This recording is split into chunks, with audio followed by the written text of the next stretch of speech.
Thomas Paine, Thomas Paine, Thomas Paine, Sam Adams, Sam Adams, Sam Adams, Benjamin Franklin, Benjamin Franklin, Benjamin Franklin. These men spoke up for what they thought was right. From their courage came such documents as the Declaration of Independence and the Constitution of the United States. From their willingness to speak what was sometimes unpopular but right, we enjoy such liberties as freedom of speech, the right to keep and bear arms, and freedom of religion. There are those who still wish to oppress our freedoms, and there are still patriots willing to stand up and defend life, liberty, and the pursuit of happiness. Men like Zeb Bell, who honor our founding fathers and what they stood for. It's now time for Zeb at the ranch, speaking up and defending your freedoms. Brought to you by Magic Valley Les Schwab Tire Centers and all of the other great advertisers on the program. And now, Zeb Bell. You know, it is really, really ridiculous. We hire politicians through voting to work for our viewpoints and our interests. And then they tell us what we can do or else. Funny how we let them do that. Here comes Kate Smith and God Bless America, followed by some Patriot to call in with our Pledge of Allegiance on a Tuesday. Morning, morning, morning. And a good morning to you and yours, Zeb at the Ranch, and I'm very, very happy to be here on this Tuesday, April 21. And don't forget our major sponsor, your Magic Valley Les Schwab Tire Centers. All 7 locations are open, and serving you, and the very safe, clean environment, and the best in tires and service. Magic Valley Les Schwab Tire Centers, along with Greystone Crossing Independent Senior Living at 1221 21st Street in Heyburn. Seniors living the good life with friends. And Burley Physical Therapy and Rehabilitation at 1263 Bennett Avenue, Suite 2 in Burley, helping you get back to being you. Right now, let's go to the phone line and have our Pledge of Allegiance. Good morning. Good morning, sir. I pledge allegiance to the flag of the United States of America and to the republic for which it stands, one nation, under God, indivisible, with liberty and justice for all. I'm going to give you a little key byword to think about and mull over for a few minutes. The word is go. G-O. Call me back in a few minutes. I'll explain, okay? All right, buddy. Thank you much. Time for the weather forecast, and the weather brought to you by K&R Rental at 256 South, 600 West of Heyburn. Whew. Boy, that bit my tongue. And it's right there on the Burley Paul Highway. Don't forget, they've got the best of tools and equipment for you. I'm telling you, it's springtime, and you need all the garden and lawn tools, the power rakes and the rototillers and the everything to get that dirt turned up and ready to go for your garden, whatever. They've got it all on long and short-term rentals, so check it out today, K&R Rental. And the number to call Roger and the crew, 678-3122. And right now, I believe, here's Gina with the weather. Sunshine is going to stick around for today, and just a slight breeze. Here's a look at your weather forecast. Sunny skies with a high of 68, winds out of the southwest at about 10 miles an hour. Winds could gust as high as 20 miles an hour for tonight. Clear skies with a low of 40. Tomorrow we will have increasing clouds, expecting a high of 66, and winds are going to be picking up gusts as high as 30 miles an hour. By tomorrow night, slight chance of rain showers and thunder bumpers. We are expecting mostly cloudy skies with a low of 43. That could continue for Thursday, partly sunny skies, high of 60. By Friday, sunny, mid-60s. That's a look at your weather for Zeb at the Ranch. I'll tell you what, K&R Rental is ready to serve you, and you know where they're located. You can't possibly miss them. They've got a front yard that absolutely has every kind of piece of equipment you could possibly want. K&R Rental on the Burley Paul Highway. The number to call, talk to Roger and the crew, 678-3122. I want to stress the fact about my friends at Daryl's Cleaners. Kevin took a bad fall, as we said yesterday. and broke, I think, 5 or 6 ribs. I can't remember exactly, but he's not doing good at all, and we want to wish him the very best. I mean, he's been such a good friend of ours for so many years. Daryl's Cleaners at 1223 Albion Avenue in Burley. I urge you to send him a card or go to Facebook, and they've got a GoFundMe page set up, and really send the cards. This guy has done so much to help other people. Please, let's all wish him well. Kevin at Daryl's Cleaners, 1223 Albion Avenue in Burley. Absolutely the best. Caller, good morning. You're on the air.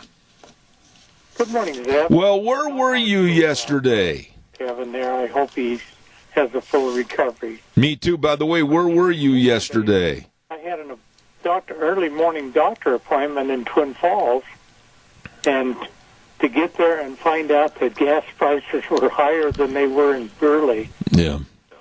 Now, my heart goes out to these convenience stores and gas stations that had these full tanks of gas, or, their storage tanks, because now they could probably lose up to maybe $1 a gallon just to be equivalent to those who just got their supply of gas. Mm-hmm.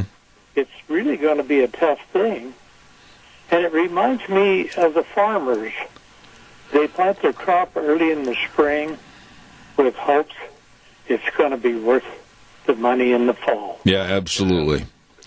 Right now, I'm going to be very blunt with you, my dear friend. I am very negative about our economy. I'm very negative about what's being done in this country politically with the stupidity shown by the Democrats and, quite frankly, some by the Republicans also. I don't see a combining of the forces to make it better for you and I. And this coronavirus, I'm going to talk about this extensively this morning. It's not going to go away, Keith. It's not going to go away. So are we going to live, just a minute, are we going to live in prison, i.e. our houses, for the rest of our life? No, I am not. Well, I'm with you there, brother, because I am sick and tired of being locked up. I think a store like, let's just take a hardware store, for instance. They let people in one at a time and all that kind of stuff. Why don't they purchase a thermometer that you flash across your forehead and check everybody before they go in? Well, they want to do that. I'm against that. I am against that, and I'll tell you why, because that's an invasion of our personal freedoms, and I don't like that at all. They're trying to implement that in various other factors about going back to work, going back to school, etc., and I don't like it. But I'm going to talk a little bit more about it extensively in the next couple of minutes, so let me kind of get into things a little bit, and you can call back. Keith, don't ever leave without letting us know. We were worried about you, so I'm glad to hear you're back. Thank you. Well, I am, and I didn't get a chance to listen to you yesterday, so that's my loss. Oh, it is, because now I'm going to have to take your gold star off the wall. Thank you very much. Oh, gosh. Gold star, yeah. Bye-bye. All right, see you later. Hey, don't forget our friends at Ramsey Heating and Electric. Oh, my, they are so good. You know, when you have a business that has been in business for almost 7 decades, wow. You got to sit back and you got to say, wow, they are to be respected. 2600 Overland Avenue in Burley, number to call 678-0459. And they literally have all your heating, cooling, and electrical needs. And we're drawing closer to the time you want to turn on those air conditioners. Well, they've got all the absolute, filters for your air conditioning units so they can run clean and efficiently. All your heating, cooling, and electrical needs right there at the best. Ramsey Heating and Electric in Burley. Open 7:30 to 5 Monday through Friday, 678-0459. And real quick, too, And then I want to get into the subject matter for this morning. I want to remind you about our friends at Dino's Septic Service. Hello, Dino's. These people are just really, really nice. And we stopped over there at Christmas time, and just really good folks. And they do all the septic tank pumping and the liquid waste removal and the sewer and sink drain line cleaning. All the jobs you and I just do not want to do. Well, they've expanded their business, like I keep telling you, and they can serve so many more people. Number to call, 436-6526 or 678-1638. Absolutely fast fare friendly service with the big truck that says smells cargo on the way. Dino's Septic Service, and we wish them a very good morning. I'm just going to say this word, and I mean this. Go. Go. G-O. If you can, take the time and the effort and go. Go see Idaho. Take the family on a day trip or whatever, but go. Go. Gas will probably never be this economical and low ever again. Go. And drive the greenies nuts. They are anticipating that we're all going to hunker down and not do anything, go anywhere, whatever, or not do anything outside. No, go. Drive your car. Drive your pickup. Use your four-wheelers. Use your side-by-sides. Mow your lawns. Use your boats. Rototill your gardens. Go. Absolutely go. This smirking by Alexandria Ocasio-Cortez yesterday, hearing that oil companies are absolutely on the edge of going broke.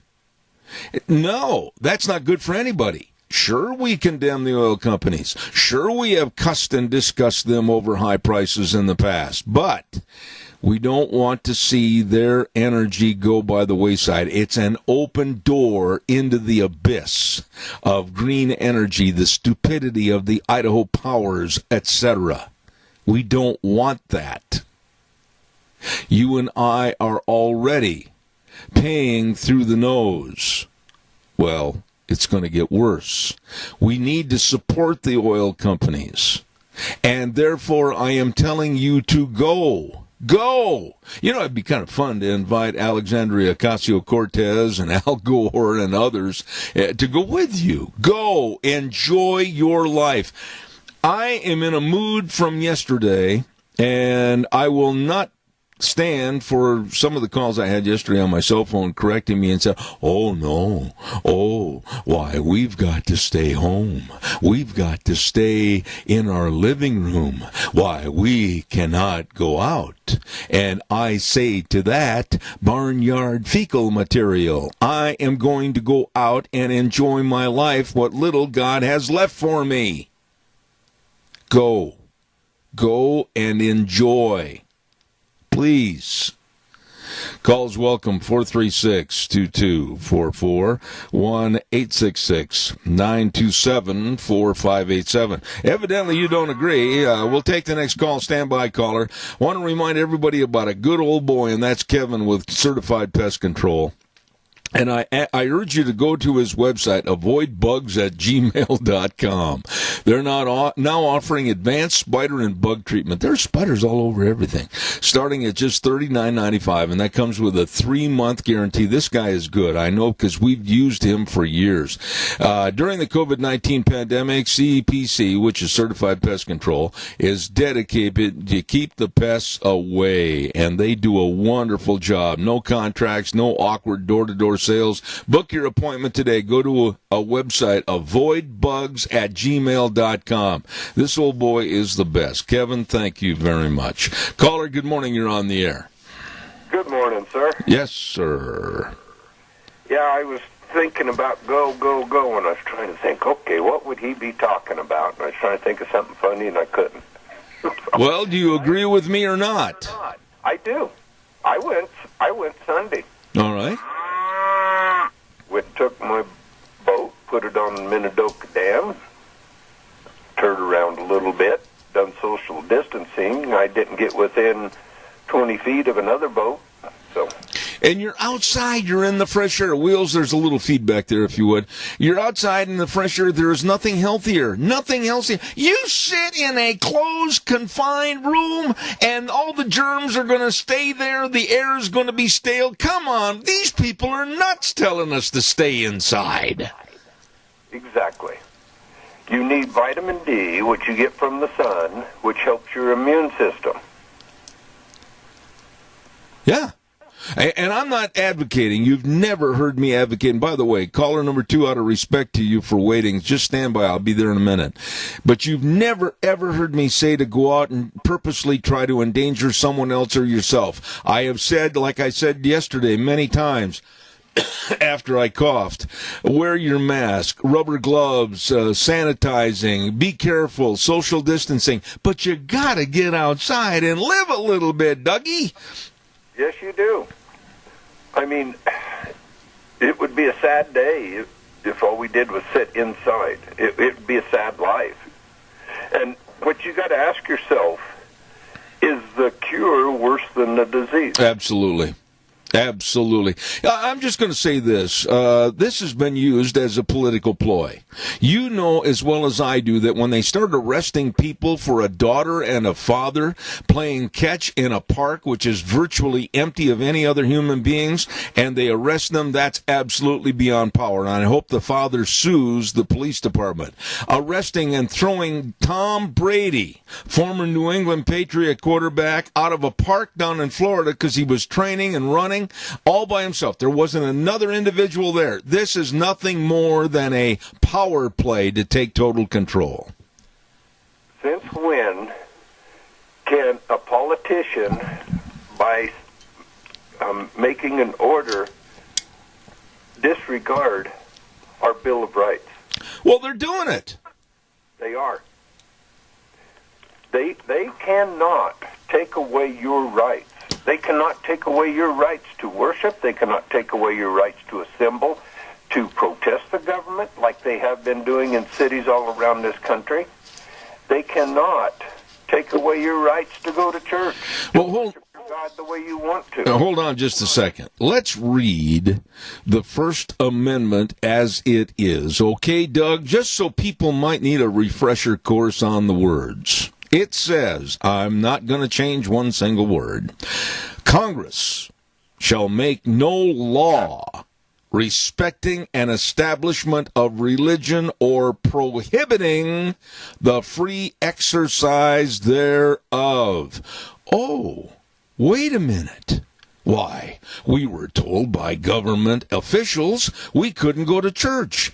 Isn't that prohibiting the free exercise thereof? Tell me, my dear friend. Yes, it is. And for those sheriffs who were sending their people around to take license plates so they can penalize the people that went to a drive-in service. Yeah. That sheriff needs to read that. He also needs to read and understand his oath of office when he swore in to uphold it, not walk on it, not do what the politicians want him to do. His job is to uphold the Constitution. You know, there is no exception, and I dare somebody to call and tell me I'm wrong. There is no exception to be made for a pandemic or any other kind of a demic, if you will. And then the First Amendment goes on, folks, so that we read everything in its entirety. It says, or abridging the freedom of speech or of the press, or the right of the people peaceably to assemble and to petition the government for a redress of grievances. Oh, wait a minute. Let's back up. To peaceably assemble. Well, nobody caused any problems last weekend when over tens of thousands of protesters had the spine to tell the government, wait a minute, you're not in charge, we are. But the media, like the MSNBC people, which are nothing but jackasses, they called us Nazis for protesting these closures. Oh, gee, we're in trouble, Dougie. That's their go-to. That's their go-to phrase, a Nazi. We're a Nazi. Antifa is against fascism, but what does Antifa do? They are fascists. Yeah. They try to control you by inflicting harm and danger on you. So, I mean, these people that are they just have no idea. They're in a tunnel. They're in an echo chamber. That's all they hear. And if they want to be part of the elite, the top crowd or anything else, they have to do this and say this. Yeah, I got to run. That other party on the phone has been waiting patiently, Doug. Thank you so much for calling in, but I'm going to leave you with these words. Go. Enjoy as much as you can. It's our life. One quick little comment I read the other day. This Real fast. gentleman says liberalism should come with a warning label like they did on cigarettes. They said it used to be sophisticated in that, but it is a harm to your family and your family. Amen. Very well stated. I got to run. Thanks, Doug. Appreciate it. Thank you much. Senior centers, take care of them. Absolutely. Hey, caller, I'll be right there. Wheels, can we have this good word for the May 19th primaries, please? Idaho's primary election is on Tuesday, May 19th. Here's Speaker of the House, Scott Bedke, to explain this year's voting by mail. This year it's going to be a little different. You will be getting an absentee ballot request form in the mail. Fill it out. Send it in. Then the county clerk will send you an absentee ballot form. This is how you vote. Fill it out. Mail it in by May 19th. If you have other questions, don't hesitate to call your county clerk's office. Paid for by Bedke for Idaho. Attaboy, Scott. Thank you very much. And I am so sorry. I owe this person a big apology. Caller, good morning. You're on the air. Hey, good morning, Zeb. No apology necessary. Hey, I get a kick out of listening to you and Doug anyway. I just had a comment for you there, Zeb. You said, if we could take Alexandria Cortez there and Al Gore out, do we have to take them to Idaho? And if we did, do we have to bring them back? When I said that, I thought, man, I'd sure like to take them for a ride, but I wonder where I could possibly leave them and dump them off. I mean, I agree with you. Well, that was kind of my thought there when you said that. I know a lot of places that we got the desert out here is beautiful, and there's some really nice places for them to just stay there and look at forever. And they could use their own green energy to get out of there. Well, yeah, they could wear out them little hush puppies they're riding on. I couldn't agree more. Sir, you are in charge of driving the van. I'll come over to pick you up, and then you drive. Thank you. Okay, I'll be waiting. All right, buddy. Thank you. Okay, goodbye. Have a good day. Caller number 2, you're on the air. Go ahead, please. Yeah, I have a few suggestions for people who are wondering what they can do during these hard times, for recreation. You can go up to the mountains or out to the desert. You can ride your four-wheelers, your side-by-sides. You can go horseback riding. You can go fishing. And you can play golf on the golf course. You can do all kinds of things. You can go fly kites or whatever. Yeah, I'd like to tell all the liberals to go fly a kite, Rodney. That'd be kind of fun. I totally agree with you, and I am not going to live a life of worrying about a virus. I can't live that way. And I'll tell you something else, Rod. You're a sharp guy. The virus is not going to go away. This virus is not going to go away. So are we going to be subjected to a continuation and elongation of their wants and needs of trying to control us? I'm not going to live that way. And I'm definitely going to speak out and spit in their eye when it comes to their trying to take away our constitutional rights. I'm pretty sure that if the left, especially the commies in this country, had their way, it would be all across the country like it is in New York City, and it would be that way forever and a day. Absolutely. Hey, Rod, thanks. Good to hear from you. Thank you. Yeah, and they're not going to keep me home. No way. I'm going to be out living my There you go, buddy. Riding in town. There you go. Thanks. Appreciate your call, as always. Thank you. Caller number 2, I'll be right there, I promise. I got to tell everybody about Berry Equipment and Rental. Sales, service, and parts. 159 West Highway 30 in Burley with old Wild Bill Cody over there. And don't forget, 465 Addison Avenue West in Twin and the Napa location. They've got all the inventory of all the Bobcats, all the trenchers, all the scissor bailiffs, all the Doosan wheel loaders and excavators. Woo! Great financing programs and lease rates. It's all there for you. For the lifting, the digging, the pushing, and the carrying, don't forget Barry Equipment and Rental in Burley, Twin Falls, and Nampa. Caller, good morning. You're on the air. Good morning. I want my gold star back. Oh, okay. Okay. You know, the only good thing about this whole ordeal is that my yard is in better shape than it's been for years because we don't have anything else to do but work in the yard. Now, I got my yard in shape. I want some freedom. There you go. There you go. You know, I'm going to say this. Open your doors, non-essential businesses. I am going to buck the governor. I am going to buck what he said, and I'm not going to adhere to it. And Brad's been a friend of mine for over 20 years. And I know he's between a rock and a hard spot.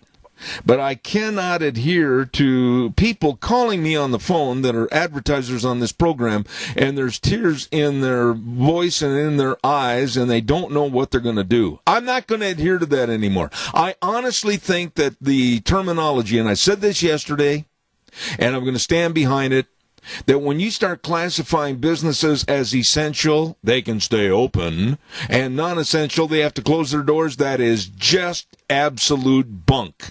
I'm telling people that you're as essential as anybody else, and you can use the safety precautions that we've talked about, the masks, the gloves, the sanitizing, and the social distancing, but everybody should be allowed to be open right now. That's correct. 100% correct. But, you know, the roles have reversed. I don't know about your daughter, but my daughter, she rules over me. She says, you stay home, you don't do this, you don't do that. Of course, I've been abiding by her for a while now, but, you know, I'm going to have to bust loose here one of these days. Absolutely. I want that star back. Absolutely. Keith, I appreciate your call. Thank you so much. God bless you. Have a wonderful day, you and Nancy. Thank you. Caller number 2, you're on the air. Go ahead, please. Good morning. You know, it's really sad that our country's going through this. Can you imagine the oil industry is basically shut down? Yeah. Worldwide. And, you know, and so forth. And now they're using 22 states have purchased Chinese drones to surveil on the people if they're violating the distancing and so forth. You can't even go out for a walk on the beach in California by yourself without getting arrested. Oh, whoa. Adrian, wait. I want to interject some things here with you. You bring up some really good points. Number one, where does it say, help me, please, because you're a student of the Constitution. Where does it tell in the Constitution that I cannot go out and walk on the beach? I cannot go out and walk on a public thoroughfare or walk across my lawn or do whatever. Where does it tell me in the Constitution I can't do that? Please help me. Well, it's not there. And the Constitution's been thrown in the corner. I mean, the liberal, Democrat, socialist, these people don't believe in the Constitution. They would like to scrap it totally. And but we have the Bill of Rights, the First Amendment. We should be able to go to church. It's got to open up. Again, the governor's office number is 334-2100. I've called several times. I've left a message. I've talked to somebody there several times, and I'll tell you, we've got to get this state back and running because in California, that Santa Clara, they now realize that a lot of people have the virus with no symptoms. Now, I'm not saying we need to do what Sweden's done. If you're sick, you stay home. Amen. If you have elderly people with respiratory problems, particularly, you stay away from them. And, you know, you practice the social distancing to the point. But we've got to get this economy back open. So I hope everybody will get hold of the governor. If this thing goes beyond the end of next week, I think there's going to be total revolt. Well, and I'll tell you this much. My friends, the onion people I know, the dairy people, and the potato growers, they're absolutely beside themselves. Yep, that's right. to plant. They don't want to spend any That's money. right.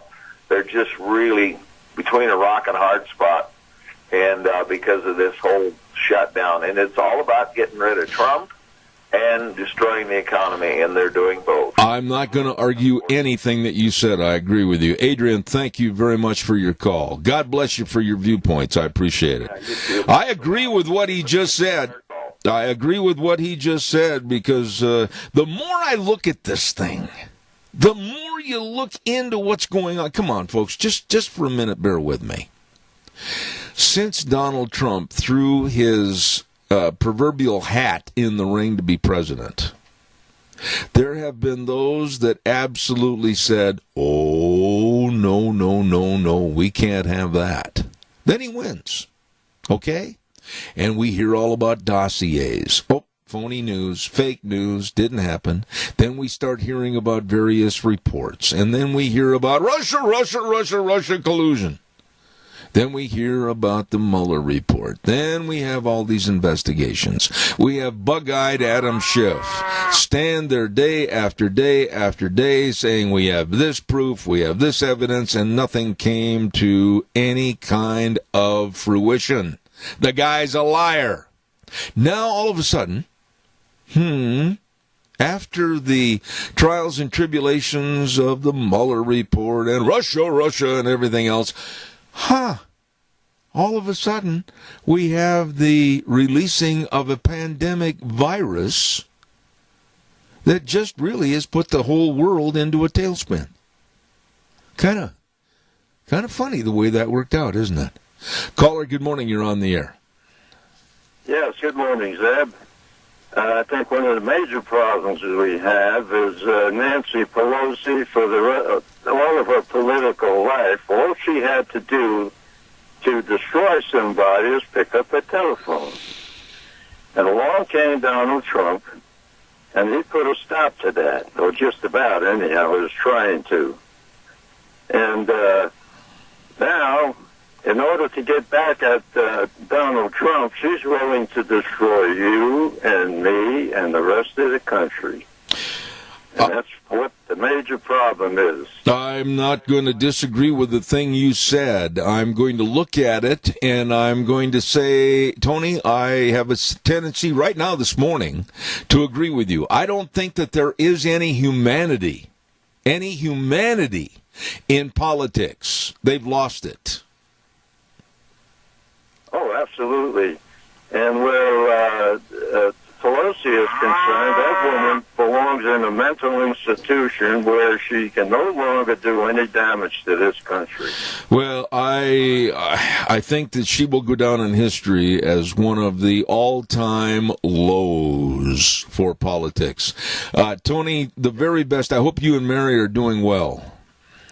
We're doing well, and we're still doing our shopping out. We're still going with people. Once in a while, we'll put that mask on, but that's about it. Listen, my friend, stay safe. Enjoy your life. Enjoy your life. And the two words, the word with the two letters that I said this morning, go. Go out and enjoy your life. God bless you, man. Thanks. The time we got left, that's exactly what we're doing. There you go. Thank you. All right. Okay. Good man right there. Thank you, Tony. Caller, good morning. You're on the air. Morning. That ad that the president put out about Nancy Pelosi and her $24,000 refrigerator, freezer, and her ice cream and stuff is excellent because it has her in her own words. Yep. Politicians don't like it when you do an advertisement, political or not, that has their verbiage on the tape that they really can't deny. Exactly. And she has, like Jerry said, she has been out to get President Trump ever since the day he come down that escalator because she knew he would come in and he would end the gravy train. That's right. He would end the good old boys club where you scratch my back, I'll scratch yours, and we'll get some kickback for both of us. Foreign aid and helping other countries. And that's exactly what has happened. Yeah. You know, I'm going to ask you this, Doug, and you and I have been friends off the radio. I know I'm going to take a lot of heat for this. I know that there's going to be those that are going to be calling for me to be off the air. That's fine. You can yell, scream, and holler all you want. You have that right. But I honestly look at things on a timeline and a news line as to when they happened, how they happened, what the allegations were and everything. And when you look at Trump from the time he threw his hat in the ring to the time when all these investigatory means and methods started to try to get him thrown out of the presidency, to then when this didn't work and that didn't work and something new comes down the pike and now the coronavirus from the Chinese, you gotta sit back and you gotta say, looks a little fishy. Exactly. This is on purpose and deliberate. And I think the Chinese and the Democrats are both involved. Because President Trump has cost China some money with his fair trade and his tariffs he's put on stuff. So China doesn't want President Trump there. The Democrats, President Trump has cost them some power. Yep. And they do not want President Trump there. And answer this. In January, Chinese government prohibited travel around China from Wuhan. Yep. But still allowed Wuhan to go globally. Yep. They did not lock the city down. Had they locked that city down, we wouldn't be going through this. It's almost like, and again, there's going to be those out there that are going to be pointing their fingers at me. It's almost like a very well-orchestrated football play. Exactly. You fake this way and you run it that way. Golly, you took the words right out of my mouth. Hey, listen, I don't do this very often because you're a good friend. I'm going to have you help me, but you got to stay within the time constraints. No rambling. I'm going to help you do a commercial for your own business. Doug's Alternator and Starter Repair, 635 21st Street in Hayburn. You've got it for sale. Selling the business. It's a turnkey business. Great business opportunity for someone. Quickly tell us your sales pitch as to why somebody should call you. Well, it has treated me great. It is a great community to have a business in. My customers, 99% of them are farmers, and the farmers are great people to work with. I help them with their bottom line so that they can make money. It is, you walk up, you buy the business, I give you the keys, I'll come help you. I will train you. I will be on call for probably the first year or two, that you can call me anytime and ask a question. Okay. So it's basically, if you want to own your own business and work for yourself, come talk to me. All right, quickly, tell me the numbers, the best number to get a hold of you. Best number is during the day, 878-4991. That's my shop number. Okay. Or if you can't talk to me while you're at work, call me at home at 431-5282. Doug's Alternator and Starter Repair with my old buddy Doug, 635 21st Street in Hayburn. That business is for sale. It is ready for you. Doug, God bless you, man. Thanks much for calling in. And I'm ready to go retire. Please take a suitcase for me. Okay, see you later. Okay. Calls welcome, 436-2244, 1-866-927-4587. You think that we're not being taken over by the left? Come on. Some of these willful idiots that write for the Times News and the op-eds on Sunday, they can't see the forest because one tree's sticking in the way. Listen to this. And this is happening. New York City Mayor Bill de Blasio is telling New Yorkers, if you didn't see the advertisement and the promo on TV, it's available. He's telling New Yorkers, hey, if you see somebody walking around or you see somebody doing something that's against our regulations, you turn them into the police and we'll take care of them. What? This is kind of a spy versus spy on your neighbor type thing, comparable to 40, 50 years ago. Holy cow. And then they're putting drones in the sky to go around and say, I saw Zeb, I saw Zeb. Get him.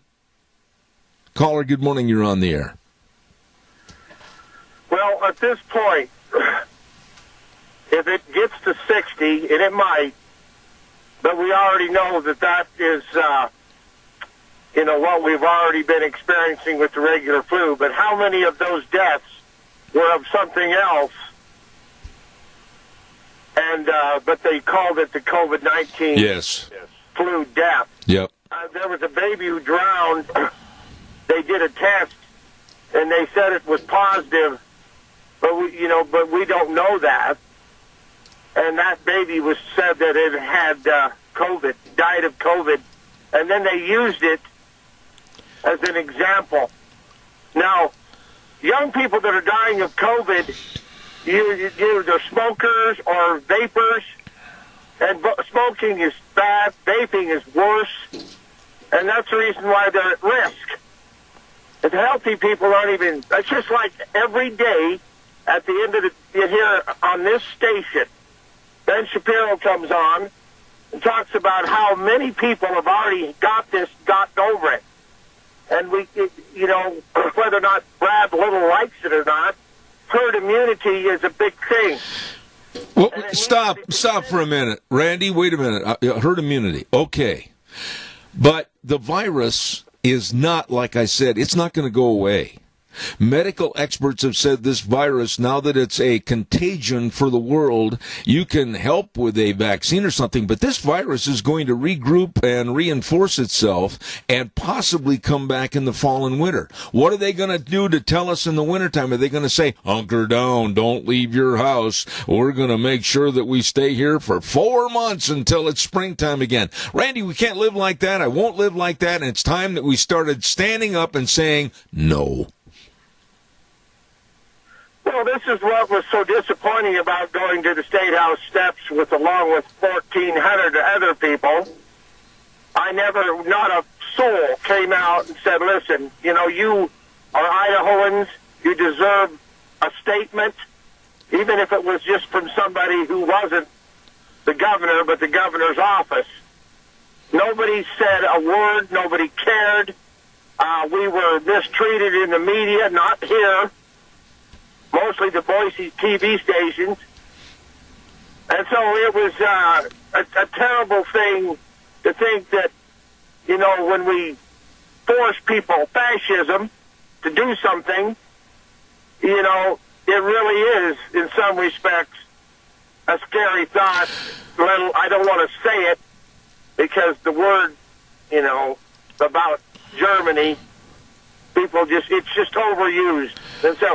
And so right now, I'm driving down the road here, and there is usually on a day like this, it's so busy that you can't, it's just people are just, going to and fro, and right now you go, this is not good. All I'm going to say is I got to interrupt you because I've got a weather forecast that I'm late for, 5 minutes late for. But like I said in the beginning of the program this morning, go, enjoy, and see Idaho. Go on a little day trip or whatever. Take your family. Don't listen to the greenies about staying home. Put fuel in your car. You're never going to get it this cheap probably ever again. Your pickup, whatever, your four-wheeler, side by side. Go out and rototill your garden, whatever, but don't go and adhere to what they're saying about locking yourself up in the doggone house. I can't live like that, and I won't live like that. And in a free society, they can't make me. Well, what scares me is that these governors who are so militant that you can't hardly believe that they do it, but you'd like to think that the good people of Michigan, for one, would get rid of that Whitmer. Because if she isn't the biggest, what? Oh, you scared me. I mean, she's a nasty thing, isn't she? I'll hang up. All right, buddy. I think that's a good way to phrase it. When you started, you scared me. I had my hand on the mute button, but I didn't have to push it. Thanks, Randy. I appreciate it. I'm done here for 30 days. So There you are. Actually, you're going to get 25 whippings with whatever. I'll talk to you later, buddy. Thank you so much. Time for the weather. Actually, it's past time for the weather, and then we'll take some more calls. Don't forget Mount Harrison Audiology and Hearing Aids, and they're right behind the Minidoka Hospital across from the emergency room. And the number to call, 312-0957. I'll say it again, 312-0957.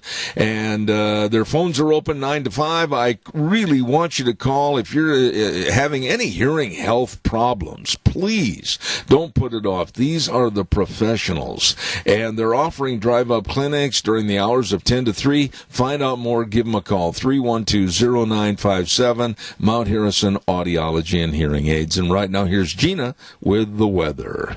Sunshine is going to stick around for today, and just a slight breeze. Here's a look at your weather forecast. Sunny skies with a high of 68, winds out of the southwest at about 10 miles an hour. Winds could gust as high as 20 miles an hour for tonight. Clear skies with a low of 40. Tomorrow we will have increasing clouds, expecting a high of 66, and winds are going to be picking up gusts as high as 30 miles an hour. By tomorrow night, slight chance of rain showers and thunder bumpers. We are expecting mostly cloudy skies with a low of 43. That could continue for Thursday, partly sunny skies, high of 60. By Friday, sunny, mid-60s. That's a look at your weather for Zebra Durant. Gina, thank you. Thank you very much. And the weather, of course, brought to you by Mount Harrison Audiology and Hearing Aids. And it goes without saying that they are committed to providing expert diagnostic testing combined with the best technology to provide the best in hearing health for you. 312-0957, Mount Harrison Audiology and Hearing Aids. Calls are welcome, 436-2244, 1-866-927-4587. You know, it goes without saying that there are a lot of people that don't like what I said this morning on the radio. That's fine. But I go back to what I said earlier this hour, that there is no such thing, in my opinion, as essential and non-essential businesses. If you are a business owner and you're trying your best to have that business succeed, feed your family, send your kids to college, whatever you want to do, you are essential. And we can all adhere, whether you're a jewelry store, a dry cleaners, or a hardware store, it doesn't make any difference. We can all adhere to, like I said, the social distancing, sanitization, the masks, the gloves, everything. We can all do that. But don't you dare, any governor, say some are essential and some are non-essential. That is hogwash. Caller, good morning. You're on the air. This is a paid commercial. Your wife, Deanne, and her little napkins, or whatever you call them, are so neat and handy. I want to thank her for letting me win those. Oh. And I know you didn't help one bit. Oh, okay, but stick with the articles of what we're talking about. I know that she makes a lot of crocheted items and everything, but is that all you wanted to say this morning, is that? Well, I've always got something to say, but I'm sick and tired.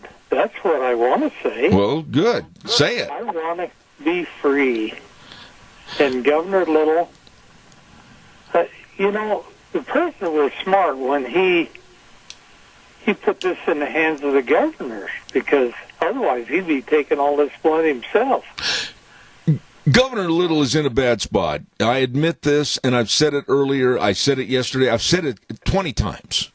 He is between a rock and a hard spot, and I understand, but you cannot lock things up. There is not going to be a definitive, Keith, tell me if I'm wrong, you're older than I am, but there is not going to be a definitive day when everybody is going to say, oh, the Chinese virus is all gone. We don't know that. It's absolutely scientifically, I don't think it's going to be proven. I've heard many doctors on national TV say this coronavirus will be here for possibly forever.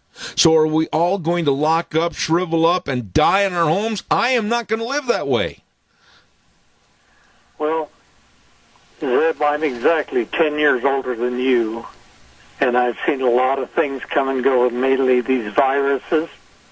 and I'm still alive. I'm healthy and everything, so let me enjoy the rest of my life. Amen. You could not have scripted it any better. Thank you, my friend. I've got to run right now. Thank you very much. Very much. Click on that star, would you? I will, buddy. Thanks. Want to tell you that coming up next hour, we've got Dan Kish, and he really is going to lay it out about these oil prices. Caller, I wished I had more time. I do not. I have to run to the news. I'll take your call later on this morning, hopefully. Dan Kish coming up, and then Karen Cataline next hour. Zeb at the Ranch. Wheels, take it away.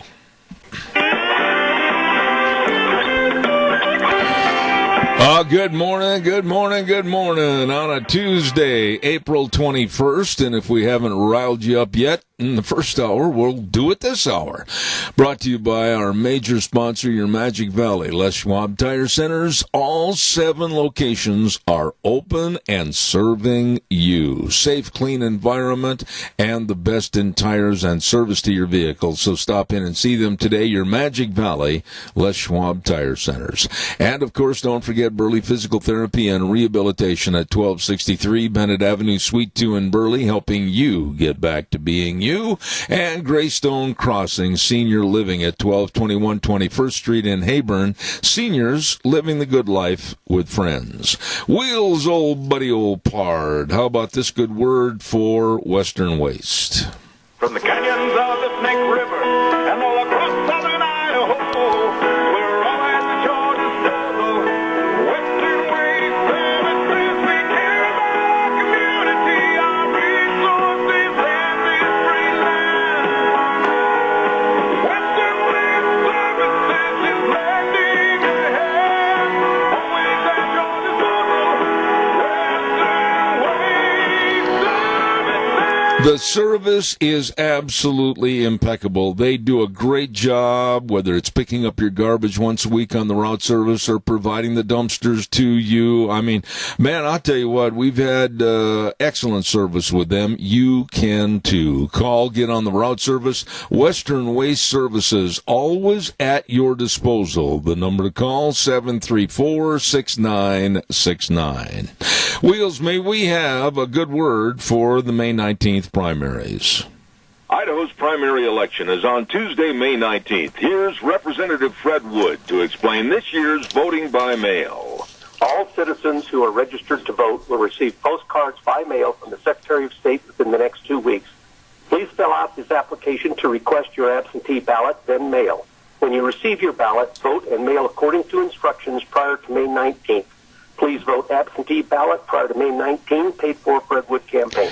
Thank you, Fred, and don't forget, too, our friends at Burley Physical Therapy and Rehabilitation, Nick Greenwell and his excellent professional staff that are serving you. I mean, sure, maybe you've had an operation, maybe you've had an accident, whatever the case might be. They need to get you back to being you. So please call the number 678-1191. They're located at 1263 Bennett Avenue, Suite 2 in Burley. And believe me, in these trying times of trying to fit in here, go there, whatever, hey, they understand. And they'll even make possibly the challenge of getting to take care of you right in your own home. You might give them a call and talk to them. They want to make sure that you are the number one on the hit list. They want to make sure that you're taken care of. Burley Physical Therapy and Rehabilitation, 1263 Bennett Avenue, Suite 2 in Burley. Please call them today.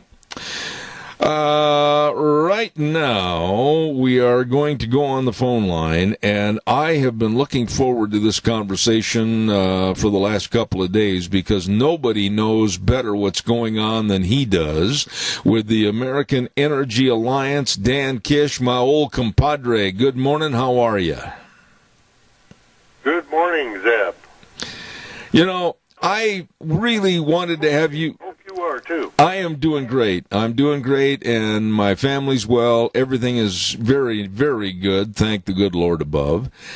You know, a lot of people, like Alexandria Ocasio-Cortez and others of her witless nature, are applauding oil going down through the bottom of the bucket to the point where it's almost a negative 40 a barrel, which is virtually nothing.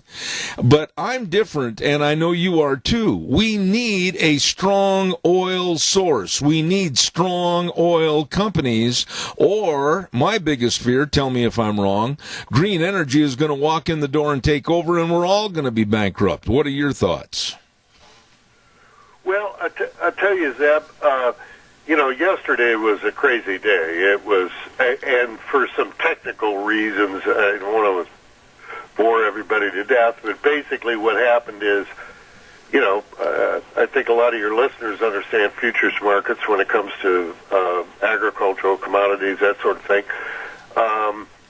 And the window for front-end purchases came, and so basically what happened is it was going to cost them more to actually take delivery of the oil than it was worth, so they started paying people to take the oil from them, which sounds great. We all like lower gas prices, but as you correctly point out, I mean, this is an industry that supplies a huge amount of almost all of our transportation fuel. We've labored for a long time and finally succeeded in getting off the Middle East by and large for supplies, and have become the number one producer in the world, and it not only produces the energy that we need to make our lives better, but it also produces the jobs that are so important, especially in rural America. And these are good-paying jobs where a person can, feed his or her family on these wages. So the idea that some people would be cheering on the bottom dropping out of this market, and to put this in perspective, I think your listeners will also understand that. Week before last, the gasoline consumption in the United States was down 48% from the year prior. That puts in perspective, I mean, think about that.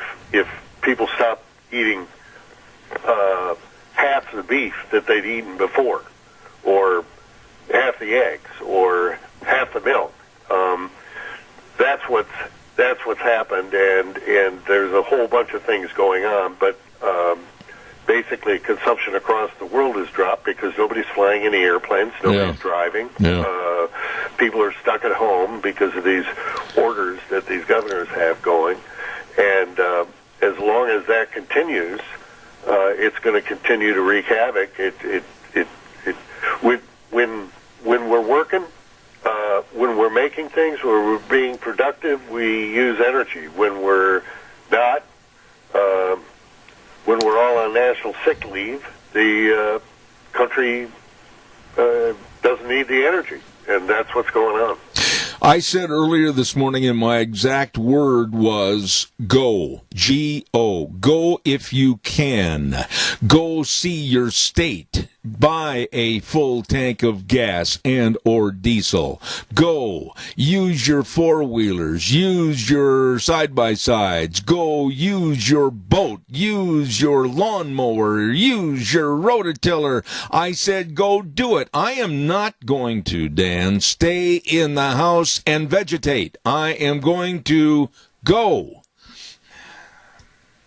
Well, it's a great time to be outdoors, Zeb. I mean, I hear you got good weather today, and what better time to go out and enjoy the great outdoors than a time when people can't be working, if that's what's going on. And so you're right. And obviously, there's going to be the demand is going to come back when people start making things and doing things again. That's what's going to happen. And I think a lot of people are going to be reluctant to go on to international travel. So there'll probably be a lot more people out on the roads. Seeing this great America as they should. But the number one thing, when you get right down to it, is that we've got to open our country. Yes. It's just that simple. You know, Dan, I know I'm going to take a lot of heat for what I said in the first hour, but this virus, it's not going to go away. I mean, there's not going to be all of a sudden a magic poof and it's gone. There's not going to be a light switch turned off and it's gone. Many, many doctors that have been on television in the last 2 weeks being interviewed have said the virus is going to be here possibly forever, but maybe we can control it through vaccinations and that type of thing. So to hear the liberals and the Democrats talk like, well, we're not going to do anything until we have a zero chance of any more cases. Dan, life is not a zero chance. It ain't going to happen, buddy. Well, that's right, Zeb. I mean, I think common sense people recognize that, listen, you can't go out, you don't even have to leave your door to be at risk. You can fall down the stairs. You can do all kinds of things right in the safety of your so-called safety of your own home.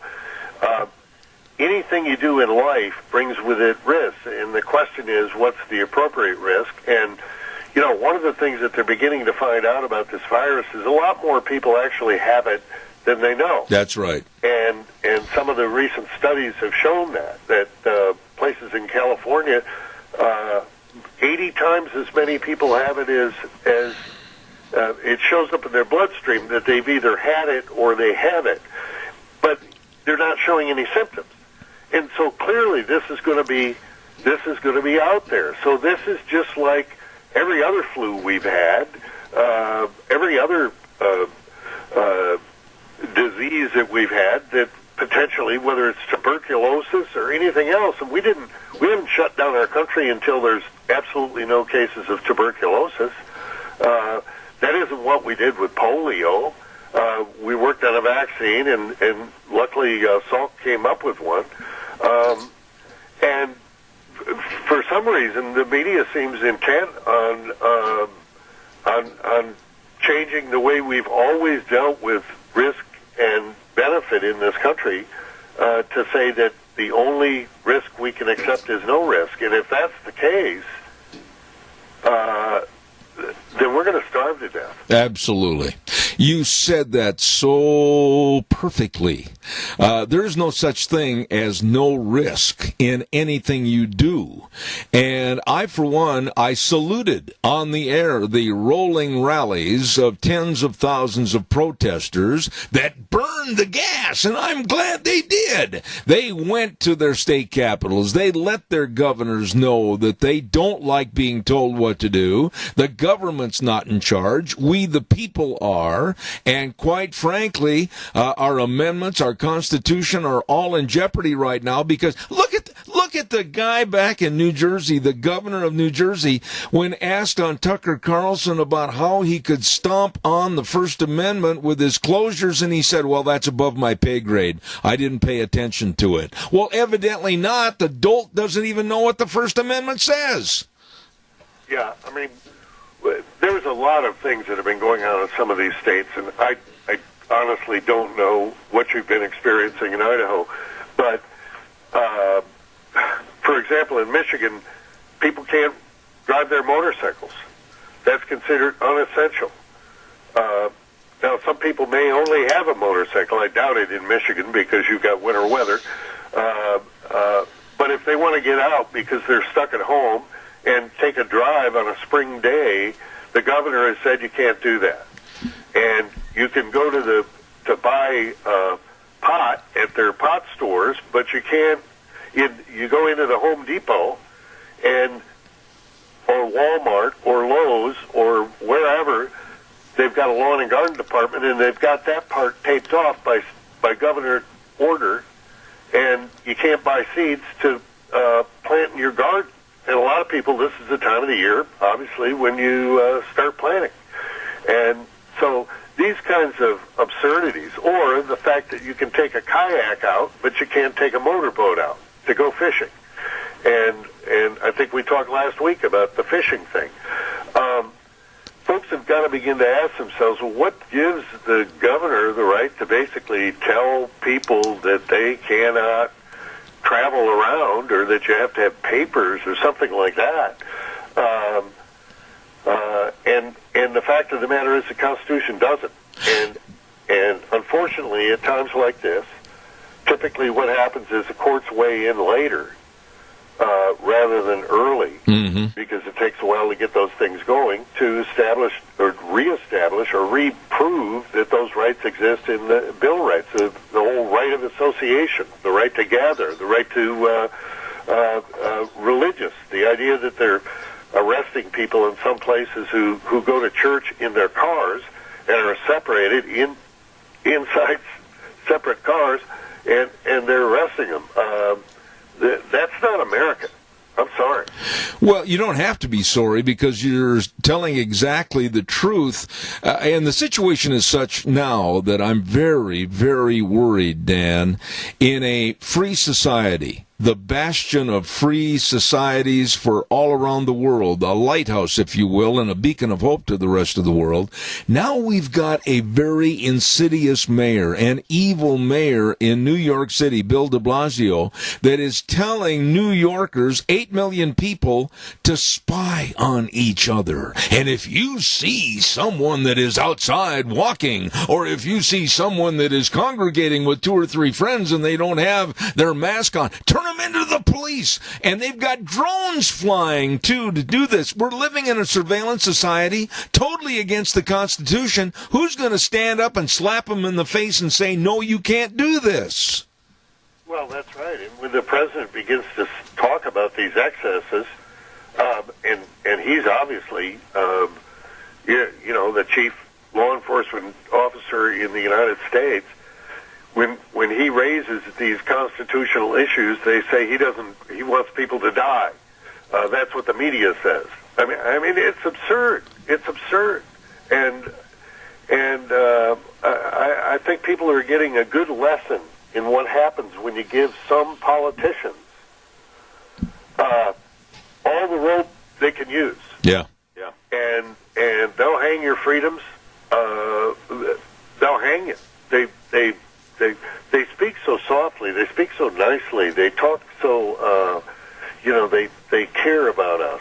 And then immediately when something like this happens, all of a sudden their teeth get bared, and they're barking out orders that other people have to follow. The mayor you just mentioned is also taking, gets driven every day to his health club. Yeah. While he's telling other people to not go out, telling his neighbors telling people to spy on their neighbors and such things. He's not alone, by the way. There are other mayors who are doing the same sort of thing. And I was happy to see that some sheriffs across the country who are elected popularly and owe their allegiance to the Constitution and the people who voted them in are saying, no, we're not going to enforce this. We're not going to respond to people who say that there's an extra car in the driveway across the street, and we haven't seen anybody, but it's a car that normally isn't there. They usually have 2 cars, and now they've got 3 cars. That means someone's visiting, and that's against the law. Yeah. Well, there's no law that says that. That's just an edict. That's just somebody who cooks up some idea, some governor somewhere, and says you cannot visit your family members or your neighbors or something like that. There's nothing like that in the law books. They're just grabbing all the power they can do. That's right. That's right. Throughout history when this happened. Absolutely. All of this that we're talking about, and then, of course, the severely low or absolutely first time ever in the world's history, the oil prices the way they are. But I'm going to ask you a question, and you can tell me if I'm all wet. With the instability of the OPEC nations, be it Saudi Arabia or any of those people over there that have nothing else to sell to the world except sand, and you create a bigger instability, aren't we looking for the potentiality of not only bankruptcy, but possibly world war over fighting on the turf of trying to get better oil prices? Well,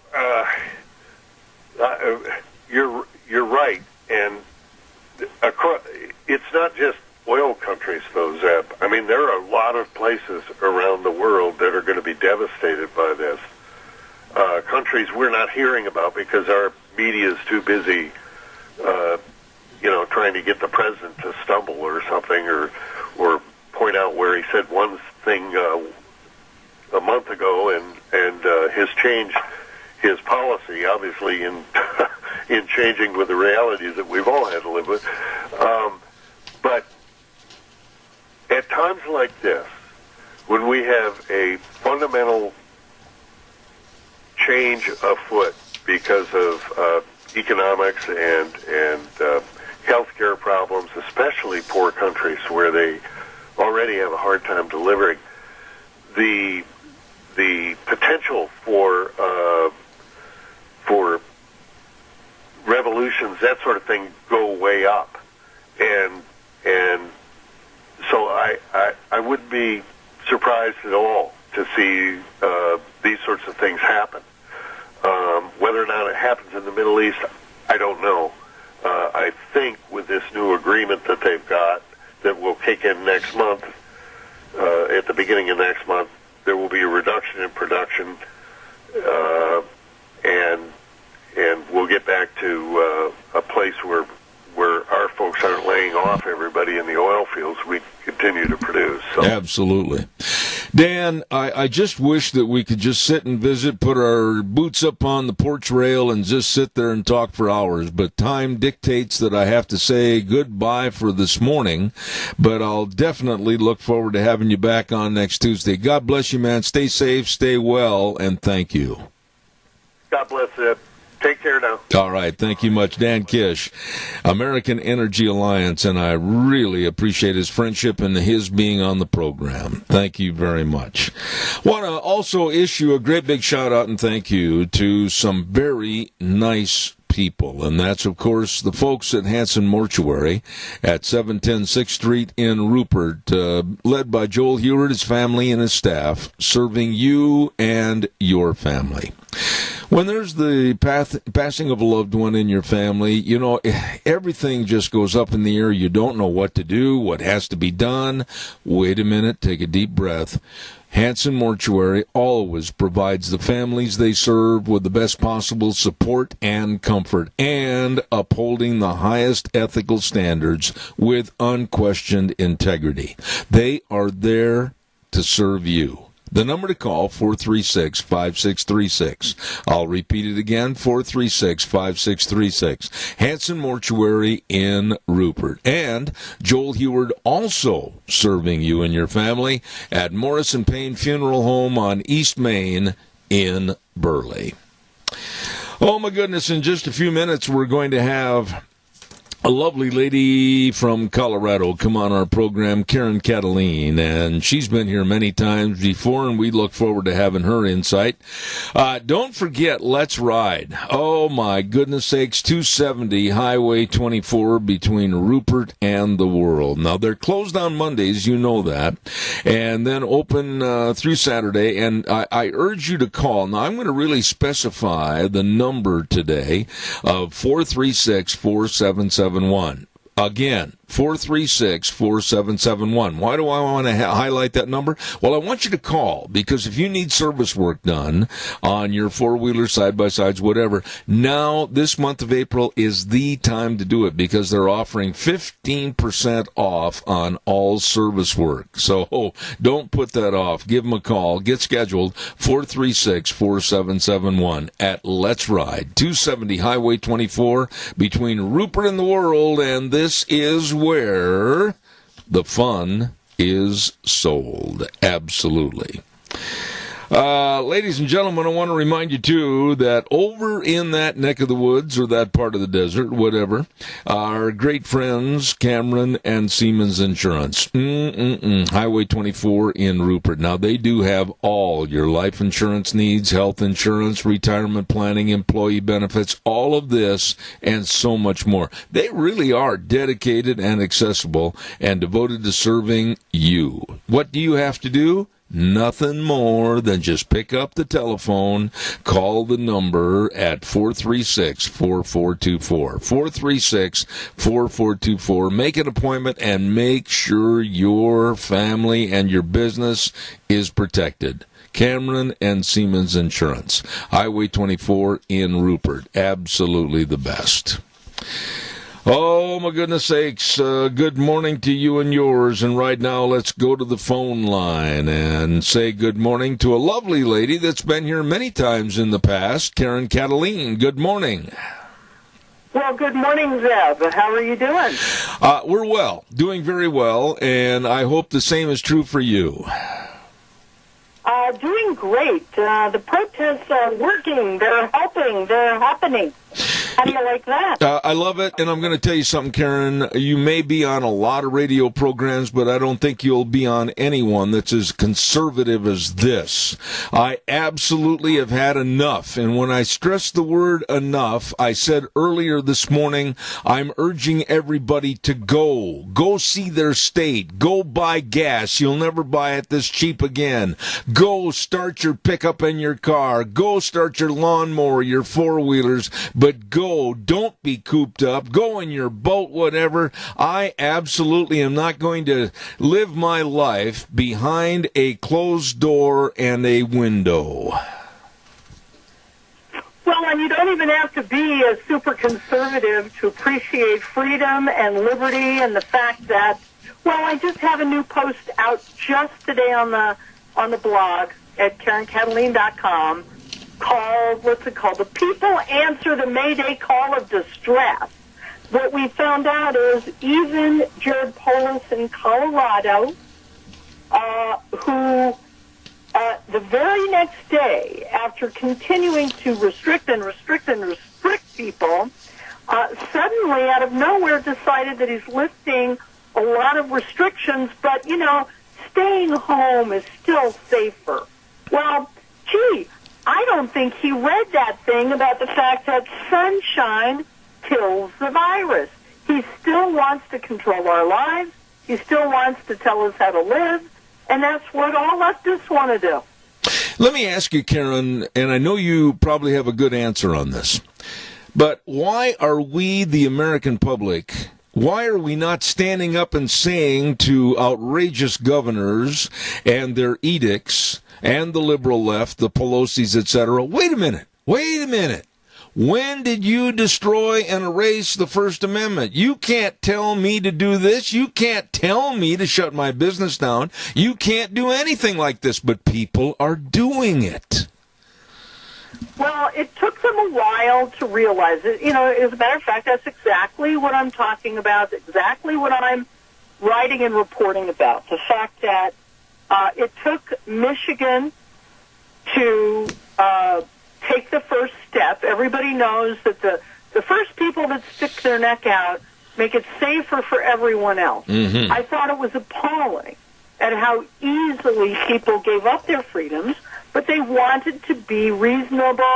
They wanted to check out this virus and figure out the credibility of people. And once they realized, many of them, that they were being, there was fear-mongering going on, there was tremendous political gain, or so they thought, to keep people shut down. In my estimation, it was socialism, communism 101. That's what it was. Yeah. And people are finding that out, and the Michigan gridlock event led to where I'm most familiar in Denver. There was a Denver gridlock event on Sunday, and Monday, Jared Polis lifted a lot of those restrictions for April 27th. Now, why is it that on Sunday he was likely ready to restrict further, and yet, guess what? Now he's lifting those restrictions, most of them, many of them, but he still wants to tell people how to run their business. So that's what we're talking about. You know, you got to be a squeaky wheel. Let me ask you something, Karen, and like I said earlier, you've been on this program enough that we fairly well know each other's personalities. But I have said from the get-go that I am sick and tired, and I will not adhere to the establishment of saying, oh, well, that business is essential, and, oh, that business is not essential, so you have to lock your doors. I disagree with that in its entirety. The analogy I've used from the beginning is that if you're going to allow a hardware store to open up and have 30, 50, 60, 70, 90, or 100 people congregate in that hardware store, and then you're telling a jewelry store that may get 2 people per hour in there that they're not essential and they have to close, this is idiocy. Well, and it is a textbook example of why our founders did not want individuals making those decisions of who wins and who loses, because that's what our entire country is based on, the fact that equal opportunity under the law. What socialists, communists, and all these hard leftists, some avowed and some not avowed, some secret, have proven is that they are for the upending of all of those things that our founders understood. They understood things like power corrupts and absolute power corrupts absolutely. And anybody who's watching understands that that's exactly what we're seeing right now. Let me give you an example. The left is very fond of pot and abortion and public transportation. So in Colorado, public transportation is considered essential. But driving, where you're cooped in a light rail car with somebody, but driving alone in your car down the highway is considered unessential. Oh, brother. That's nuts. It's nuts. I'm sitting here and and Hobby Lobby, they hate Hobby Lobby, so of course Hobby Lobby is unessential. Mm-hmm. Nobody has a right to make those decisions, but it hasn't gone to court, hasn't gone to the Supreme Court to adjudicate this. We have to start thinking about filing damages for the abuse of power and the abuse of the Constitution. Let's hope that happens. Let me ask you this. When you look at what's going on with the absolute imbecilic governor, Whitmer, in Michigan, with some of her completely brain-dead thoughts of, well, if you own a boat, you can't use that boat and go out on Lake Michigan. You'll have to go out on a kayak. Now, Karen, I've said this before on previous programs. I've been on Lake Michigan. I used to spend my summers at a cabin up in the north woods of Michigan, right by Lake Michigan's banks, and I dang sure don't want to put a kayak in there when that water's a little rough. And to tell people that's the only way they can enjoy the lake and enjoy the outdoors, that's complete idiocy. Well, and the greatest idiocy is the hubris that makes these people, even medical professionals, think that they're the boss of us. Yeah. They know better than us. That is the true virus, is hubris. That's what's been going on, hubris. The so-called experts have been wrong, and wrong again, and yet they double down because clearly they have another motive. We shouldn't have to qualify that, yes, we know there's a real virus, but it has shown that not only were the numbers ratcheted down from what they were that supposedly prompted these shutdowns to begin with, but the people are still shutting businesses and livelihoods and lives down while the numbers are less than the seasonal flu. And the seasonal flu, people don't even blink. They don't even know. It never gets reported. There's a scam going on, and it's not the virus. It's what individuals have done to further their propaganda and their political agenda. Are we at a level in this country right now, at a level in this country right now, to where our boot heels are on the edge of the Grand Canyon, and all it's going to take is a little breeze to put us into the bottom of the abyss. Are we at a point where our rights and our Constitution almost are being trampled for the last time, or is there still time to fight back? Tell me that. Gosh, that's a huge, huge question. I think we've been at that abyss for a very long time.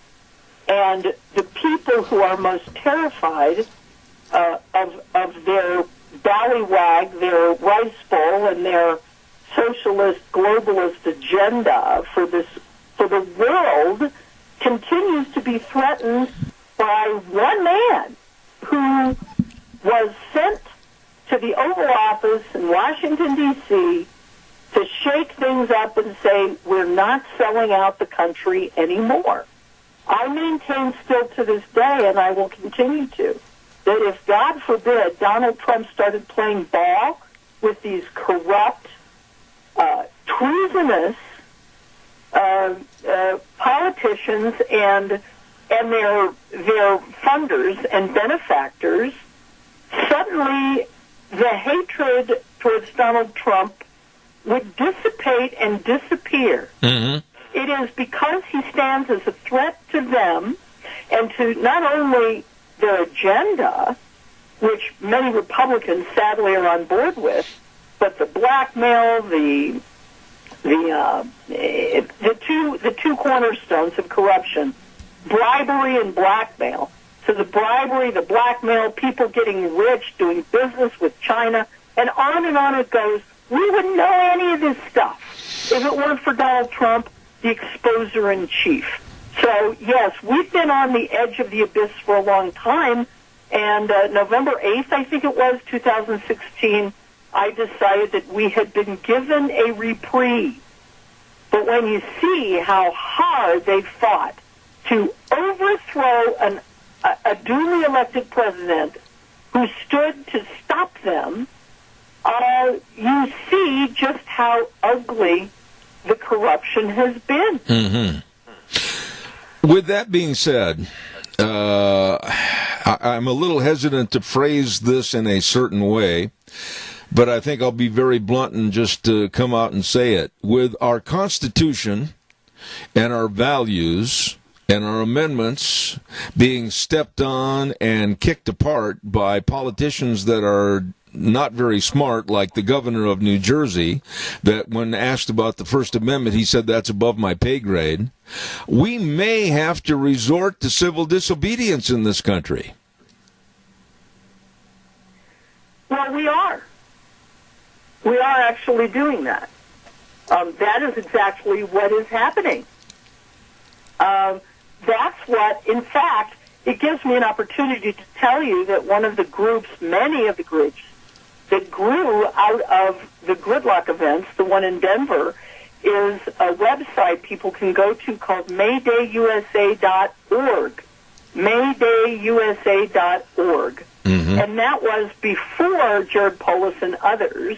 This can be tailored for every state in the union. We hope we have MaydayIdaho.org and MaydayAlabama.org. And the point is that that group, and I've helped them, are encouraging businesses to open with or without the government's permission, with or without the governor's permission, because truly we are on solid constitutional grounds to take back our freedom. You don't go hat in hand to the very politicians who've abused their power, taken away your liberty and said, oh, please, Master, may I have my liberty back? You have to, and there's safety in numbers. When businesses open up, they put this flyer on their door that says, we're going to be open for business on May 1st. And when you get enough businesses doing that, I will quote the great movie that I've been encouraging people to watch while they've been on house arrest, Gandhi, the movie from the early 80s with Ben Kingsley. He says, 100,000 Englishmen cannot control 350 million Indians if those Indians refuse to cooperate.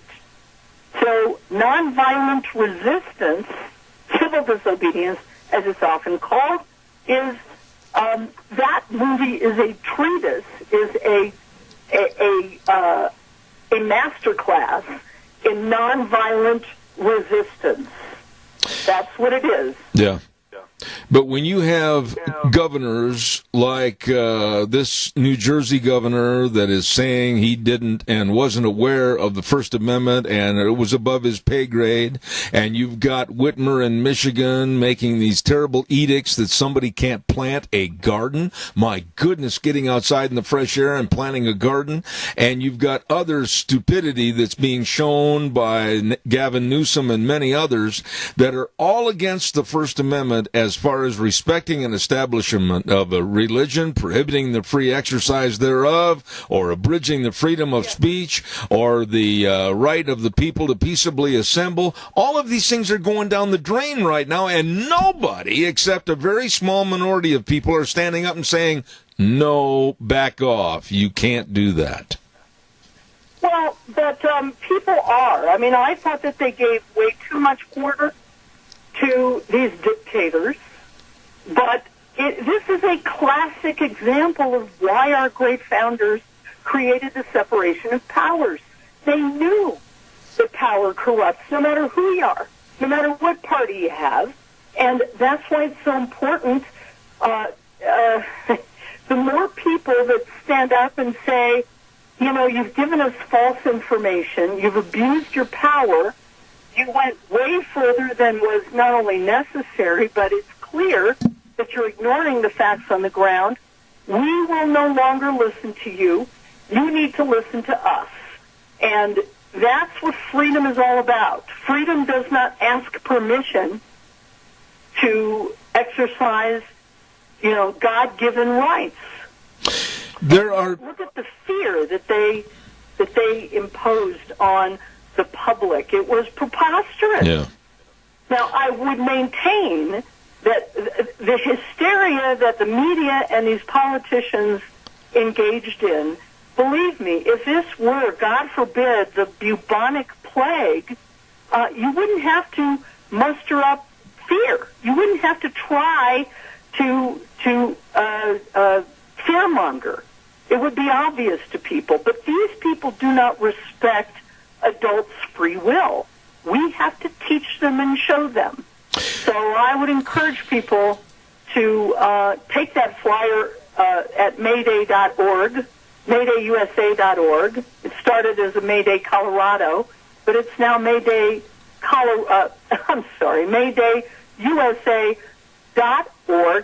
Tailor that flyer, and conservative coalitions and liberty-loving people of all stripes are taking that and saying, you know what, the more people we get to say we're opening our businesses, customers please come, the less likely that one person will get picked off by punishment. But there are risks. Mm-hmm. There's always risks to civil disobedience. Mm-hmm. But if you don't do that, then they continue to double down and triple down and quadruple down, and then pretty soon we're not that far from martial law already. The left has been loving this stuff. Yeah. I haven't seen any Democrat governor who was happy at good news. They were happy at bad news. Well, look at, for example, and I've only got 2 minutes left, Karen, but look, for example, as to the very slow mind of Alexandria Ocasio-Cortez, standing up and tweeting out and cheering the demise of the oil industry. And I'll tell you something, that scares me. I've always been a little bit argumentative against oil prices being very high and slowing people down and slowing the economy, but right now the reverse is being held to the point where we really need these oil companies to make money to stay in existence, because it is the lowlifes like Alexandria Ocasio-Cortez that are cheering the demise of the oil industry so they can push the green energy programs. They're cheering the demise of everything that we hold dear. Our freedom, our economy, small business, people that don't need the government to survive, people who want to plant a garden, Second Amendment rights. It's all part of the same constellation. And what ignorance. This is a domino effect. I'm very concerned about the oil prices, too, because if you shut that down, you can't just start it up again. There's so much to this, and I'm not exactly an economist, but I don't think people realize just how serious it is. I'll tell you who does. Donald Trump does. Yep. And a good many of his economists do. And these are the most extraordinary times ever. Absolutely. That's all I can say.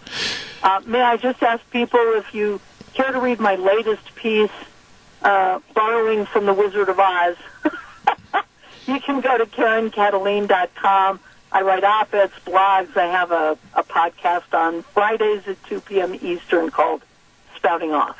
And you could do the same and read some of my blogs, and I think we'll both intertwine with ideas there, ZebBell.com. And I will. All right. Listen, I want to tell you how much I appreciate you, and I appreciate your very forthright viewpoint. You are always welcome here. God bless. Stay well. Thank you, Karen Cataline. Thank you, Zeb. All right, take care. Thank you. Very nice lady, very knowledgeable, and very straightforward, and that's what I appreciate on this program. Time for the weather, and that'll be really straightforward, too. Take a good listen. Let's see what the weather's going to be after I tell you about Phillips, Oakes, Goodwin, Crane, and Company, and they are the professionals in providing accounting services to the Mini-Cassia area for well over 50 years. I mean, I'm impressed with these folks. I really am. Tax return preparation, the best. Tax planning, the best. Bookkeeping services, the best. Retirement planning, the best. Business consulting, the best. I mean, they are there to serve you, your family, and your business. Please get a hold of the professionals. Phillips, Oakes, Goodwin, Crane, and Company. And right now, here's another great professional, Gina, with the weather. Sunshine is going to stick around for today and just a slight breeze. Here's a look at your weather forecast. Sunny skies with a high of 68, winds out of the southwest at about 10 miles an hour. Winds could gust as high as 20 miles an hour for tonight.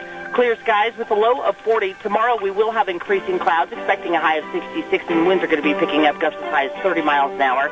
By tomorrow night, slight chance of rain showers and thunder bumpers. We are expecting mostly cloudy skies with a low of 43. That could continue for Thursday, partly sunny skies, high of 60. By Friday, sunny, mid-60s. That's a look at your weather for Zeb Durant. I'm looking forward to the weekend. Get outside, and go. I honestly am going to say that every day, every hour.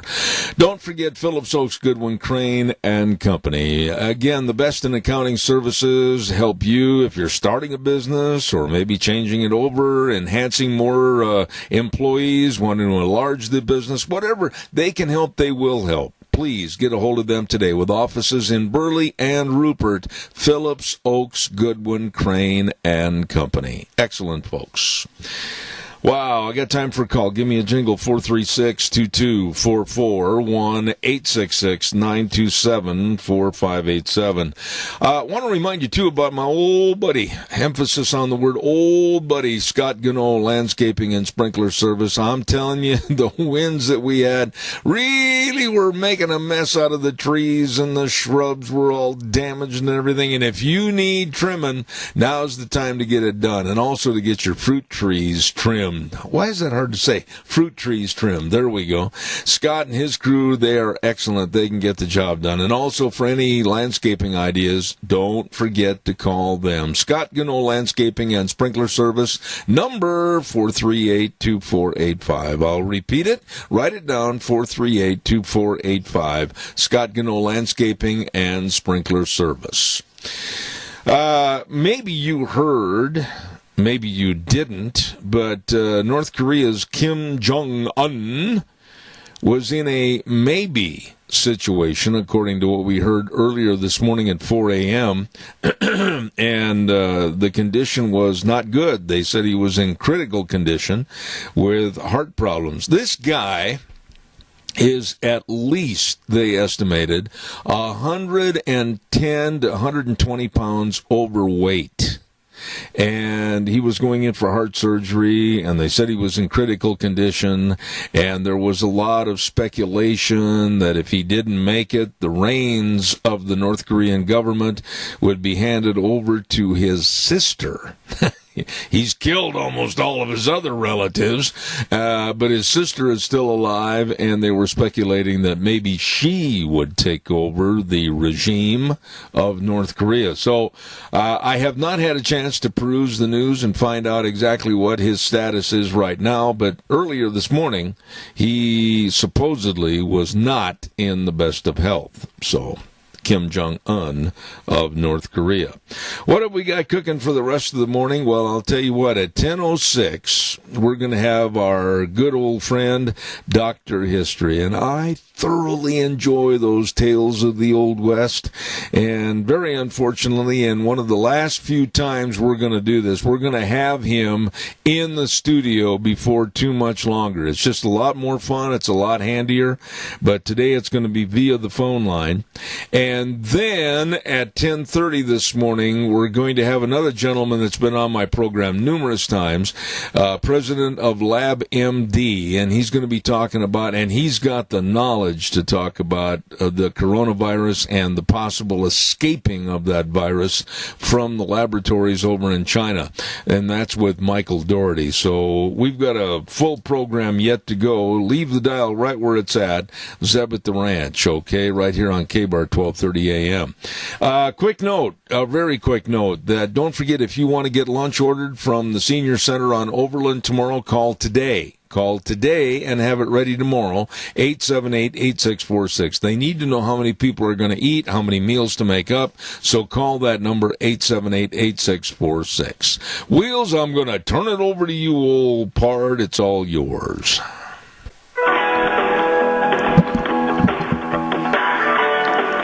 Oh, good morning, and welcome back, Zeb at the Ranch on this Tuesday, April 21, and brought to you by our major sponsor, your Magic Valley Les Schwab Tire Centers. All 7 locations are open and serving you. Safe, clean environment, and the best in tires and service. Your Magic Valley Les Schwab Tire Centers. Along with our friends at Burley Physical Therapy and Rehabilitation at 1263 Bennett Avenue, Suite 2 in Burley, helping you get back to being you. And, of course, our friends at Greystone Crossing Senior Living at 1221 21st Street in Hayburn. You know, I'll tell you what, folks, they are doing all they can, and they have, to make sure the residents of Greystone are absolutely treated number one, and also number one in safety and security, and they're making sure everything is just right up to par where it should be. That's the kind of place this is. A beautiful 12-bedroom home with the furnishment of 3 meals a day, snacks, housekeeping, etc. I urge seniors to call and find out more. This is a great place to live with your friends. Call Matt or Kelly Wiggins at 650-4979. That number again, 650-4979. And don't forget, Greystone Crossing Senior Living, seniors living the good life with friends. Really nice people.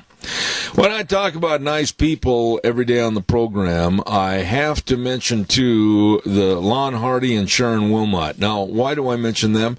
Because they're a part of the representation of 7K medals here in the Magic Valley. Silver purchases. Boy, I'm telling you, you probably see on TV and everything else, silver, silver, silver. Everybody's talking about silver purchases. Well, you can help yourself build your financial security and a great future. Kind of your own bank, and the silver purchases come right to your home. Yep, it's a valued saving opportunity and valued treasure for your loved ones. And there again, I want you to call Lon Hardy at 312-8699 or Sharon Wilmot at 430-3259. Please tell them I told you to call. Really nice people with 7K medals serving you. Wheels, could we have this good word for the May 19th primaries? Idaho's primary election is on Tuesday, May 19th. Here's Senator Kelly Anthon to explain this year's voting by mail. The outcome of every election we have is determined by who shows up to vote. This year, Idaho's primary election is a mail-in only election. It's It's not ideal, and it's not the way we'd like to do it. But your vote does make a difference for all of us in Idaho. So please, first request a ballot, then mail it in, and make your voice heard.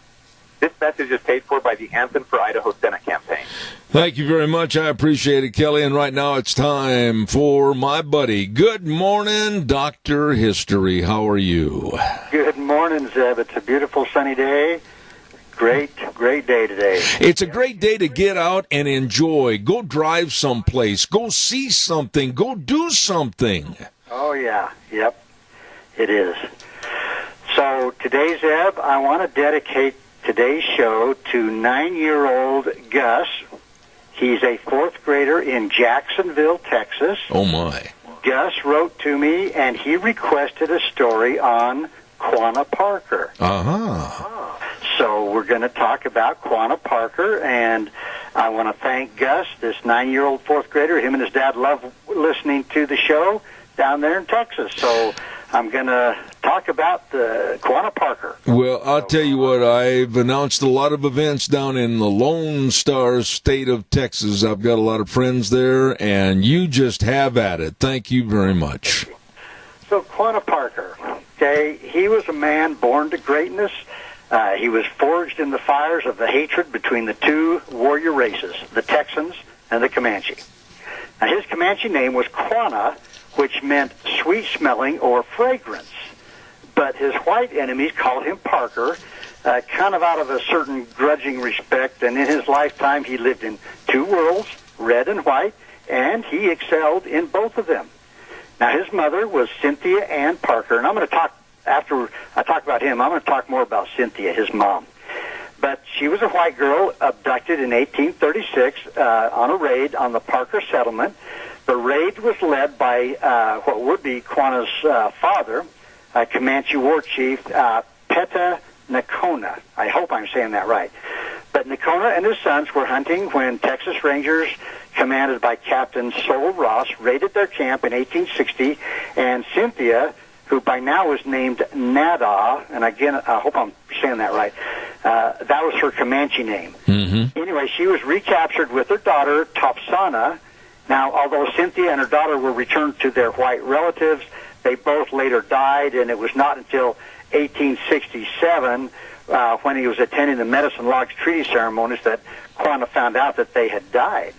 So he didn't know for 7 years that, or for several years, that his mom and his sister had died. But anyway, in his grief over the loss of his wife, Cynthia, her husband, Pete Nakona, had allowed a wound to go untreated, and he died of blood poisoning. Mm-hmm. Now, Pecos, who is Quanah's brother, had also gotten sick, and he also died.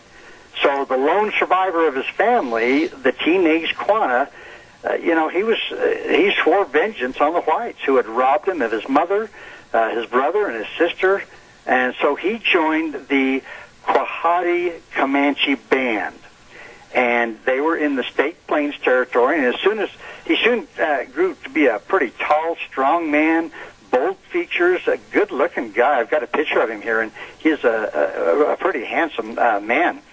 But aside from his height and his blue-gray eyes, little about his appearance suggested his white heritage. Now, he became a very good rider. He learned to handle the traditional Comanche weapons, the lance, the bow, and the shield. So he was a skilled warrior. Now, by the time he was in his 20s, he was a proven leader. He quickly rose to a position of importance, second only to that held by the Quahati chief Bull Bear, and he eventually became known as their chief. Now, at the Medicine Lodge meeting in 1867, Quanah made clear his intention to fight rather than submit to the reservation.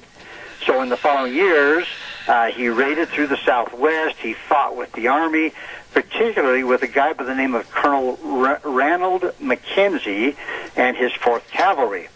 And on one occasion, he led a war party on a wild ride right through McKenzie's camp and made off with the Army's horses. Mm-hmm. Now, that didn't set too good with Colonel McKenzie, who was now afoot. But time, time was running out for the free Comanche as and we've talked about this, the diseases that came through that wiped out tribe after tribe, and then the soldiers, and then the hunters came through and took their toll. But, the Army kept up the pressure, and they found better success in its efforts against the other bands. They were able to get them, but by 1874, the Quahati Comanche were the only significant force of Comanche that remained clear of the reservation.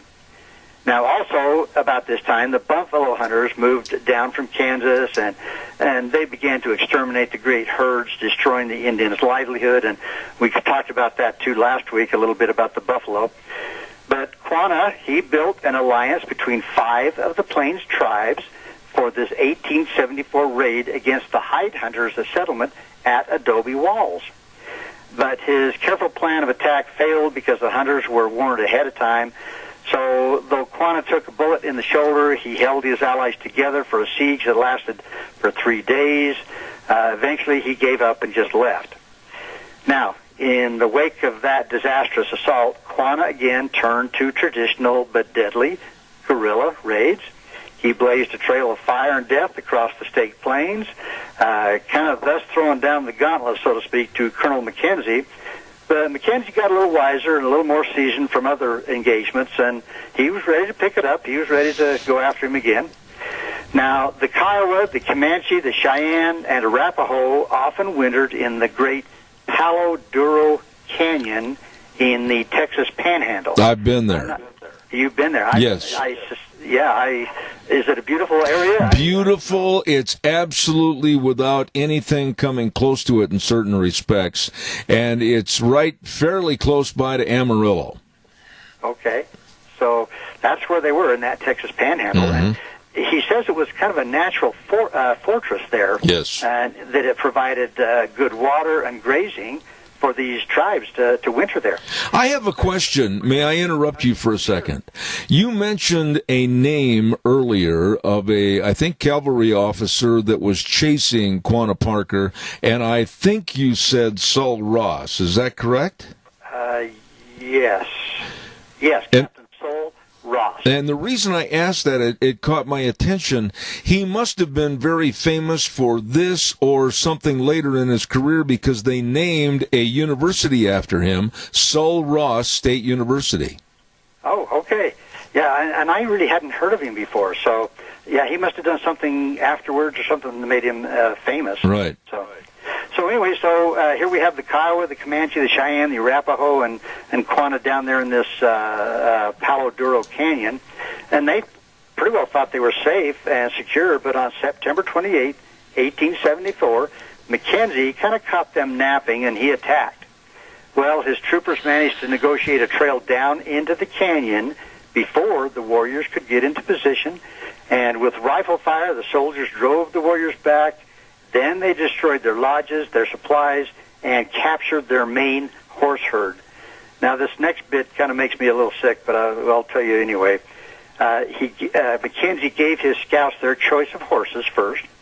Then Mackenzie ordered his men to destroy the remaining animals, over 1,000 horses. Oh, my goodness. And, an Indian's horse was his prized possession. Yeah. I mean, that was his means to make war, to hunt, to travel. And the slaughter must have been a Comanche's version of hell, to stand helplessly by and listen to the thunder of the Army's rifles and the screams of the wounded and dying animals. Like I say, Zeb, you and I are horse lovers, and it just kind of turns my stomach to think that of all those beautiful animals being slaughtered. I can't even, I don't even want to think about it. I mean, I've been in the horse business all my life and have had to put quite a few horses down. Don't even get started on that one. Yeah. Well, Quanah and his Quahati tribe had enough horses left to hunt and to hold out until spring, but it was a hard winter, and Mackenzie's relentless pursuit left them starving. Quanah knew his people couldn't eat pride, and on June 2nd, 1875, he led his people into Fort Sill, where this Mackenzie waited for him. And so Quanah Parker came to walk the white man's road. He went to visit Cynthia Ann's Uncle Silas in East Texas, and the Parker family accepted him. They took him in, and so did the other Texans who had once hated him. Now they looked upon him as one of their own kind, a fierce and respected warrior. He said of his mother, quote, "If she could learn the ways of the Indian, I can learn the ways of the white man." Mm-hmm. So he obtained a photograph taken of Cynthia Ann and his sister Topsana after their recapture, and he kept that with him always. And that's a famous picture that you'll see different places of Cynthia Ann and her daughter. But, he returned to the Comanche reservation on the Washita, determined to walk the white man's road, but not to be whipped along it. And Quanah had always been a negotiator, and when he was a war chief, so it was natural that he turned his abilities to preserving his people's rights. Mm-hmm. He was going to fight for them. Right. So he managed the reservation grazing rights as a true businessman, and he dealt shrewdly and profitably with the likes of Charles Goodnight. That's a familiar name. He became an accomplished lobbyist and spoke out against injustices, treaty violations, and environmental destruction carried out by the whites, all the while using the white man's law as the basis for his arguments.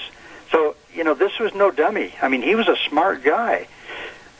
He even invested in a railroad and served terms as a deputy sheriff, a school district president, and a judge in Oklahoma. He rode on hunts with President Theodore Roosevelt. Most important of all, he won full American citizenship for all of his people. Mm-hmm. So, just an amazing man. But Quanah Parker, the peaceful Comanche, remained Comanche, not a broken reservation Indian. And in doing so, he overturned kind of the popular wrong stereotype that you think of the Indians on a reservation of just being lazy and no good, right? But, he remained a warrior to the end, and even though he was defeated in the armed conflict, he never surrendered his dignity. And before he died, he brought the bodies of his mother and his sister up from Texas and had them reburied near his home, and he was buried beside them under a marker with these words. It said, quote, "Resting here until day breaks and darkness disappears is Quanah Parker, the last chief of the Comanche, died February 21st, 1911, age 64. Wow. Wow.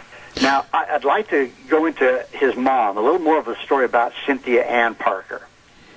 Now, she was born in 1824 or 25, they're not really sure when, and when she was 9 or 10 years old, her grandfather, John Parker, was recruited to settle his family in north central Texas.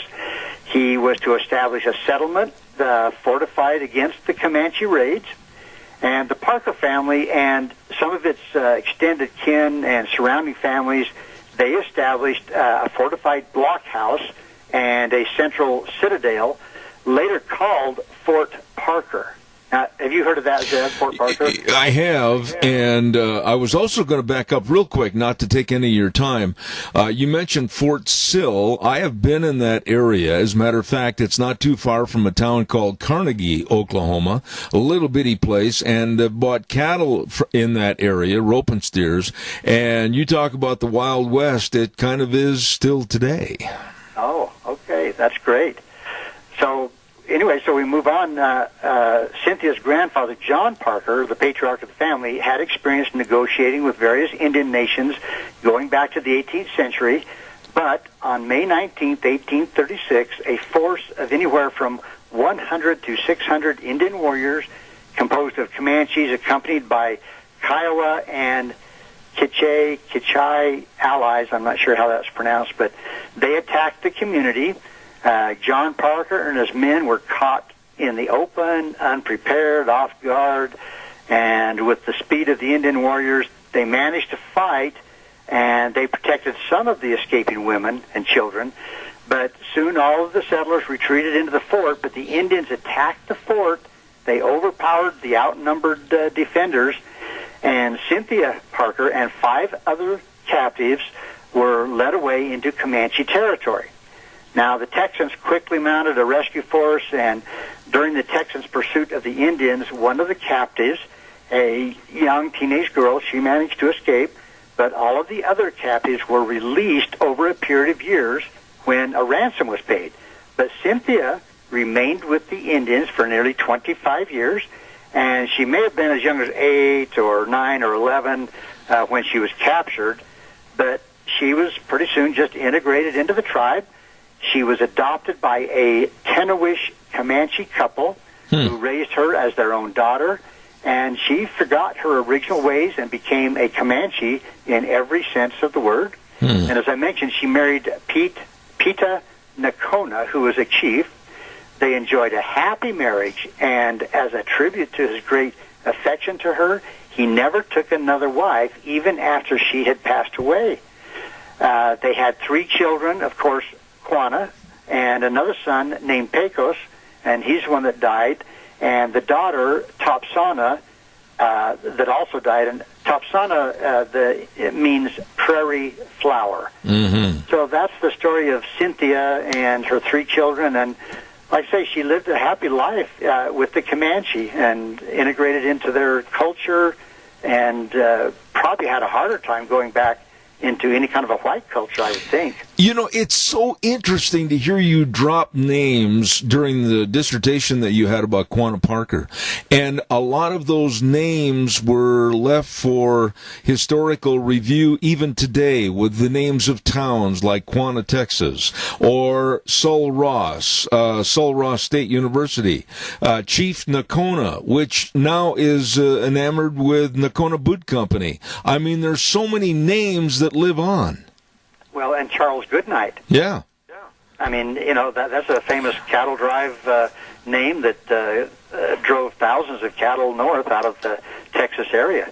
So Quanah and Charles Goodnight must have met, and somehow they made arrangements for Charles Goodnight to drive his cattle through and not be harassed, I guess, by the Comanches at that point. I am trying to remember, and maybe you can recall, the name of the movie that featured the life of Quanah Parker, and I'm not having any luck trying to come up with that name.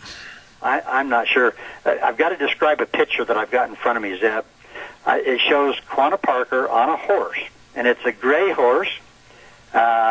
He's got a headdress on that goes down his back and actually falls clear down below the horse's belly. Oh, my. I mean, just all these, I'm assuming these are eagle feathers, but it's really a long, he's got a bow in his hand and some arrows, and he's just sitting there very proudly and distinctly on this gray horse next to a teepee. And again, just his regular picture that I saw, just a very handsome, proud, dignified man. Let me ask you real quick, and I've only got 30 seconds left, but according to the reports, he was a relatively large man for being a Comanche Indian, right? Yes. It says that he was a pretty good-sized guy, tall, strong, bold features. Yeah, he was. Okay. That was an outstanding story this morning, but I was just really amazed as to the names that you had during the course of that dissertation again about the names that live on, Nakona and Sul Ross and all those. That's really interesting. And once again, to my good little friend in Texas, Gus, 9-year-old Gus, 4th grader in Jacksonville, Texas. So, Gus, I hope you enjoyed that story. And thanks for writing to me. Absolutely. And every time I hear the name Gus, I always think of my favorite movie ever, Lonesome Dove. Yeah, yep. Hey, listen, man, God bless you. Super job. We got to get together on the phone. Call me later on today. I'd appreciate it. All right. Talk to you later. All right. Have a good day. Dr. History with an outstanding story about Quanah Parker. I enjoyed that very, very much. Hey, I want to remind you, too, Doug's Alternator and Starter Repair. The business is for sale. I mean, it's a turnkey operation ready for you to walk in and take over. And if you need help, Doug will train the buyer all about the business, rebuilding starters and repair. And I'll tell you what, he is the best at what he does. Absolutely a great business opportunity. And as I said, the owner, Doug, will help you. Doug's Alternator and Starter Repair, 635 21st Street in Heyburn. What do you do? What numbers do you call? Call him at 878-4991 or 431-5282. As I said, this business rebuilds starters, alternators, generators, and other DC motors and sells new starters. This may be an opportunity for you. Give him a call today. Doug's Alternator and Starter Repair. Real quick note, too, if I may take the time to talk to you about my friends at Lee's. No, I'm going to talk to you right now real quick about Patterson's Electronics. Gotta get things organized here, Zeb. Patterson's Electronics at 421 East Main in Burley. My, Curtis and Lorena and the rest of the staff, they literally, when you underline the word all, they have all your electronics needs. I don't care if it's power cords. I don't care what it is, monster cables, or if it's surveillance cameras or home theater systems or car stereos and speakers, all the complete sound systems. Woo! And televisions, they've got them by Samsung, Sony, Toshiba, LG TVs. Open Monday through Saturday, 9 to 6, and they're the people to go see. Nice folks. Curtis and Lorena at Patterson's Electronics, 421 East Main in Burley. Quick reminder, every Monday at 10:30 we have Vicky's Country Garden on our program. Don't forget, for all your seed needs, go to Vicky's Country Garden. All your garden plants, everything. Vicky's Country Garden, 185 South, 600 West of Paul, and they're on the radio at 10:30 on Mondays. And right now we're going to send it over to Wheels. We'll be back in about 3 minutes. And now, back to Zeb at the Ranch on AM 1230 KBAR. To reach Zeb, call 436-2244 or toll free 1-866-927-4587. And now, here is Zeb Bell. Real quick note about my friends at Lee's Furniture, Floors, and More. They're saying call to make an appointment between 9 to 4 to come on down and check out all the great furniture and mattress buys, everything, all the carpeting, everything to beautify and comfortize your home. Call my buddy Jeff at 878-2341, 878-2341, or you can call him at 670-2864. Make an appointment, go on down. They're going to serve you with your needs. They've got absolutely the best in all the furniture, all the recliners, all the sectionals, the lift recliners, all the sofas, everything, mattresses, you name it, it is there for you and your home at Lee's Furniture, Floors, and More, 459 Overland in Burley. You get a hold of them today. Right now, we're going to go to the phone line, and of all the people that I have on my program, I'm very, very partial to guests that really know what they're talking about and aren't afraid to let it out and let us hear what's really going on. And I put this man in that category. He's the president of LabMD, an Atlanta-based clinical and anatomic medical laboratory, and I know he's going to give us a lot of straight truth and skivvy on the coronavirus, etc. Good morning, Michael Doherty. How are you? I'm well. How are you doing, sir? Not too bad, and I was really glad that you consented to coming on the program because, simply put, I want some straight answers. I want you to give me your opinion as to what happened and how it happened that this virus, the coronavirus, has literally stopped the world in its tracks. Well, it's called fear of the unknown and having a bag put over our head. And it's, it's one feisty problem. So, when you, usually we get way ahead of the curve. I mean, this is not the flu, but, for example, on vaccines, we start planning on vaccines a year ahead. And in this instance, we don't have anything done till the horse has left the barn. So out of abundance of caution, we are only being given our basic our own data that we can trust, because we certainly cannot trust the Chinese. And then we have a bunch of people inside that have a political agenda to keep everything globalist and kumbaya, and they slow down the game as well. And so it's it's a bit of an uphill battle, but every day that goes by, we have more reliable data to go on. And so we're basically, it's kind of like we take off in a plane, then we have a problem, and we have to fix it while it's flying, instead of having known before we took off. And but it's there's a lot of good news. There's some silver lining. They were talking about 2 million dead. I don't even think we're going to see 100,000 dead. We think it's more infection, more people already infected than we realized. We had to do guesstimations, educated guesstimations, and the odds of being correct when you're doing an educated guesstimation are about 1%. So, we're getting better and better. We do have a lot of noise from people. They want to politicize this, but anyway, that's just part of the stuff you have to deal with. Michael, let me ask you this. I'm an older guy. I'm 72 years old. I have had a heart attack. I make no bones about it, but I'm in very good health right now, very good health. What would you tell me if you were sitting at a coffee shop desk right now? What would you tell me to do, not to do, or how dangerous really is this Chinese coronavirus?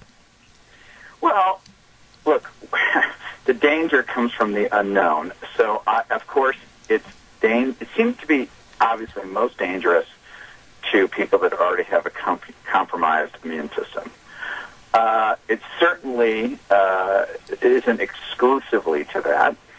We don't know, because the bag was overhead, why some people seem to be getting, exposed, and if you want to use the word infected, and not getting sick. Those are things we have to research. And again, the Chinese have put their fists around our ankles so we can't run. We're having to start late while this thing spreads. If it acts like most other viruses like this, it's seasonal. We're coming out of the season. Outdoors is good because things are whipped around and killed and light and in higher temperatures. We're slowing down inside, but no one, the worst place to be when you have a disease like this is inside, because inside doesn't have a lot of air movement and it has a lot of condensation, and you're kind of like a petri dish. So, people are masking themselves and gloving themselves. I find that psychologically comforting. I think if you aren't sick and aren't sneezing and are washing your hands and face, I don't think we need to go crazy. I think that people, there's a whole lot of people that have no medical training whatsoever that are therefore easy to manipulate, are full of fear, and you can do a whole fear control game with those people, and that just creates a larger problem. But it is unique and it is bad, but I think we're past the worst. Mm-hmm. When you say that we're past the worst, and I'm very conservative, I do not like someone, including our governor, saying, well, we're going to go into a shutdown. Why, everybody stay at home and all essential businesses can still operate and the non-essentials, you go broke. I am not in favor of how this thing has been handled at all. If we're going to use safety precautions that are appropriate and applicable to a hardware store of wearing a mask, wear rubber gloves, don't congregate in groups of more than 2 people, stay a distance apart from each other. Why can't the jewelry store stay open, Michael, when they only get maybe 2 people per hour coming in? This is insanity. Well, that's true. And this is what happens when you overreact. It's kind of the perfect storm because we're in a hyper-divided time politically. We are run, and we don't even understand how we're run by insurance carriers and lawyers. Everyone has become politically correct, more so than 20, 30 years ago. And people are punitive if you're outside the politically correct. So you've got the stupid mayor of New York who's telling people to take pictures of people you see violating and send them in. I mean, this guy is turning into vigilante justice, and this is the thing that's making it all the more complicated. I mean, people have got to wake up and know you cannot give politicians a medical degree because you elected them to office. And you cannot run around like a Pinocchio being manipulated by Geppetto because, but some people are so frantic and so stupid that they actually will listen to someone like him. Mm-hmm.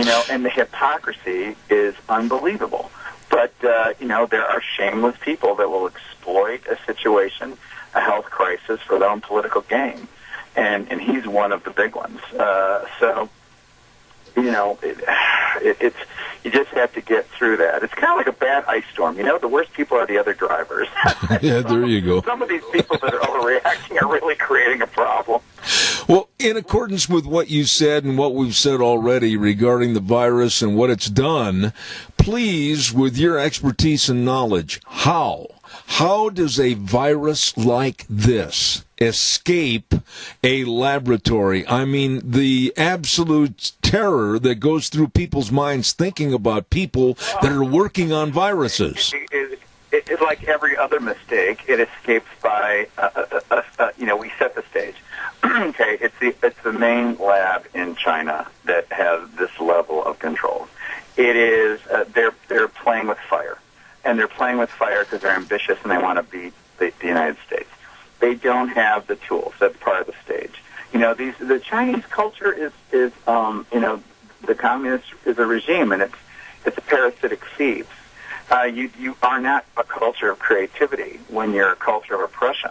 So they steal all this stuff, and then they play with it. And then they have, obviously, huge ego and huge pride, and a mistake happens, and they cover it up. Tons of people cover things up all the time. But every now and then, boom, it's a big one. And they lied. They just didn't let us have time enough they didn't share the information, because they're responsible. I mean, in the rearview mirror, the whole world should be suing China for all this money, just like we were finally allowed to sue Saudi Arabia to some extent for 9/11. Mm-hmm. So how that happens is stupid human pride, and that's not to say the rest of the stage was set by making our American manufacturing thin, so that we're dependent overseas. So one of the biggest problems with stopping the spread and getting people tested right away is the supply line. We need as much information as we can. We need testing as fast as we can. And that's what the worst part of this is. We just don't have the supplies, and we're having to play a catch-up ball. Even with masks and cleaning. Now, keep in mind, I mean, most of the public has not had masks, and most of the public shouldn't have had masks in the beginning because they're not the priority. The priority would be the healthcare workers and already sick patients.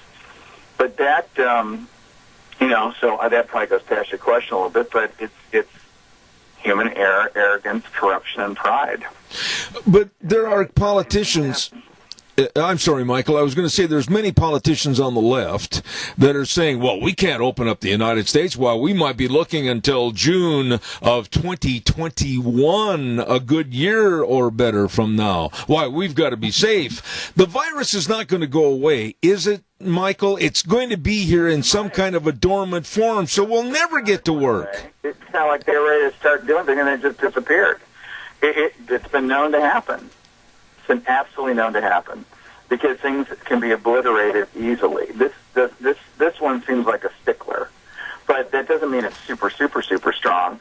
I don't know if you're old enough. I'm old enough to remember AIDS in the beginning. The paranoia was crazy. It's the first time we've quarantined healthy people, but we certainly ostracized like crazy when AIDS first started, and the social ignorance is a real problem. And we got behind that because we didn't understand anything about it. At the beginning, ignorance is nuts. And then you get, when you froth up the masses, you've got an additional problem that blocks you from getting to a solution. But, this is a disease. This is a virus. It doesn't care about if you're the Chinese head or you're American or you're Indian. It doesn't care. It's a disease. It's like merciless technology. Technology didn't care it was Hillary. I mean, the governments always get in trouble within science and technology because you can't control either one.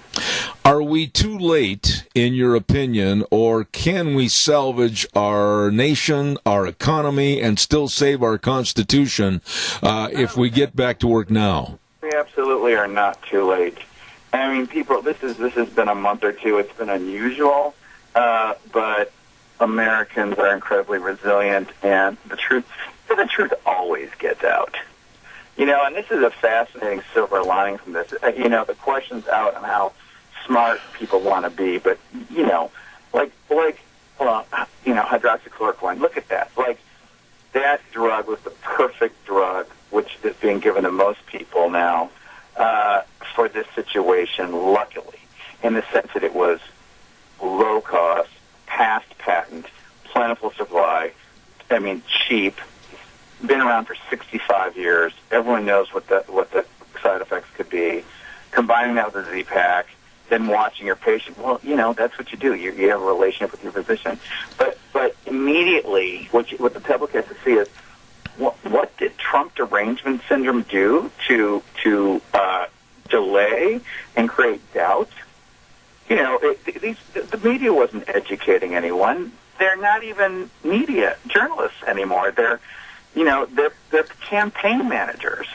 And that entire infrastructure that is the representative of the power grid in this country, and the tentacles go all over. It leaves Washington. The Gates Foundation, the DNC, they're all interconnected. The media, they all sit there and are willing to play roulette with their lives for their political agenda. And, that drug was one example of just an outrageous lack of scientific objectivity because they hated whose mouth it came out of.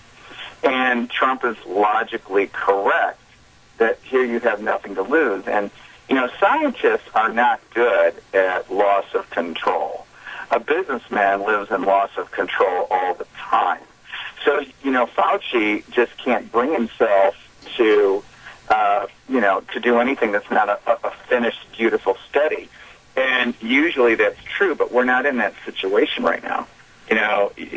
So if you've got nothing to lose, you give it a shot because you just don't let people, fall over. It's real easy for them, and he still, talks about it. He doesn't understand because he's tunnel vision that, I hate break it to the public, but people will die. More people will die if you shut the economy down. So I don't want to hear this holier than thou. Oh, you want to start the economy, all you care about is money. More people will die if this economy is shut down. It's just, you're setting the stage for that. And so there has to be a balance. And, we've got a whole lot of people that seem to, idolize false gods, and it's kind of terrifying. Absolutely. And this too shall pass. Ladies and gentlemen, I wanted to get him on the program. He did a great job. President of LabMD, Michael Dougherty, God bless you, man. Please come back soon in the future. Oh, my pleasure. Thank you, sir. Thank you. Michael Dougherty, and you're going to get straight shooting answers with him, and I appreciate it very much. We're going to have the weather forecast quickly, and the weather this hour is brought to you by Scarro's Meats. Don Scarrow and the rest of his great outfit at 331 North Road, Jerome. Or you can check out all the delicious meats at scarrowsmeats.com. Boy, I start drooling when I do this commercial. All the pork ribs and all the tri-tips and all the hams and the different bacons and, of course, the sausages and the bratwurst. I love bratwurst. You're just going to have a great time checking out all the delicious meats at Scarro's Meats. 324-7657. Right now, here's Gina with the weather. Sunshine is going to stick around for today and just a slight breeze. Here's a look at your weather forecast. Sunny skies with a high of 68, winds out of the southwest at about 10 miles an hour. Winds could gust as high as 20 miles an hour for tonight. Clear skies with a low of 40. Tomorrow we will have increasing clouds, expecting a high of 66, and winds are going to be picking up gusts as high as 30 miles an hour. By tomorrow night, slight chance of rain showers and thunder bumpers. We are expecting mostly cloudy skies with a low of 43. That could continue for Thursday, partly sunny skies, high of 60. By Friday, sunny, mid-60s. That's Look at Your Weather for Zeb at the Ranch. Gina, good job. And, of course, good job to Scarrows Meats. Delicious eating meats. I'm telling you, I hope I invite him over here someday and say, hey, Don, come on over, be on the program. Oh, and if it's not too unhandy, bring some brats. They have delicious brats. Scarrows Meats, 331 North Road, Jerome. The telephone number, 324-7657. They are changing the way we eat, one delicious bite at a time. All right, got time for some calls. 436-2244, 1-866-927-4587. There was a story in the newspaper this morning, and I'm certain that many of you are going to go, come on, Zeb. Well, that's all right. The story was, with schools closed, more Idaho students start to take farm jobs. And I read that, and I thought, this is great. Let me just, if I may, read a couple of sentences and or paragraphs. They said, officials say more youths are filling their days by doing farm labor and other agricultural jobs. Oh, but educators and farm worker advocates are worried that could take a toll on students' education and health. Now, wait a minute. The kids aren't leaving school. As a matter of fact, they interviewed some kids, and they were getting some extra money to go on to college and everything.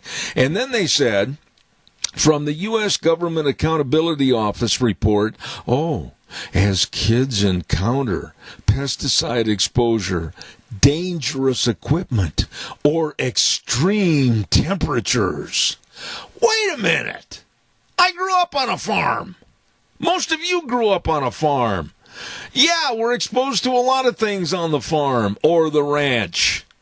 For heaven's sakes, this is teaching these kids a great work ethic. Why denigrate it? I'm proud of these kids if they're going to go work on a farm or a ranch to get some extra money. Oh, but no. Oh, no, we've got to have these kids stay in the bubble. Why, they can't be exposed to pesticide exposure. They make it sound like it's going to be poured all over them.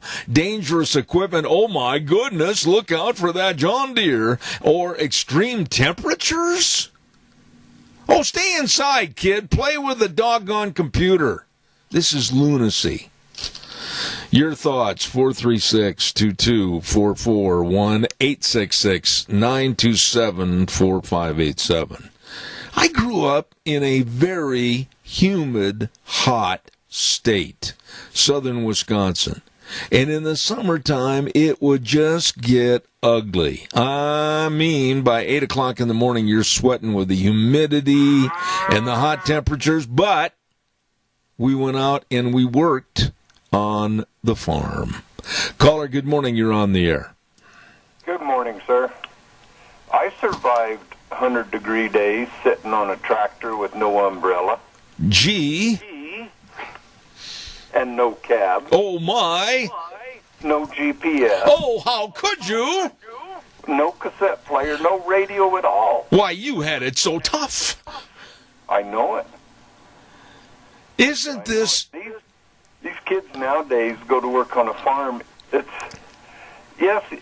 can be tough work. There's a lot of jobs on the farm you can't have it with cabs and air conditioning and GPS and stuff, but it's nothing like it was back in the 60s. And you know, instead of applauding these kids and saying, hey, way to go, because education right now is off of a computer, you get your work done, it's not the same as sitting in a classroom, and a lot of these kids took these jobs so they could get money saved up for college and everything. Why don't they applaud these kids for having a work ethic to go out and work instead of denigrating it? Well, that's the way they got to do it, Zeb. They bring up the point, and it's a good point, and it's a good thing the kids are doing this, but they cannot give a kudos to anybody. Yeah. You've got to be of the herd mindset. You've got to be of the collective, just like on the old Star Trek or whatever Stars deal that was on TV where they had the board.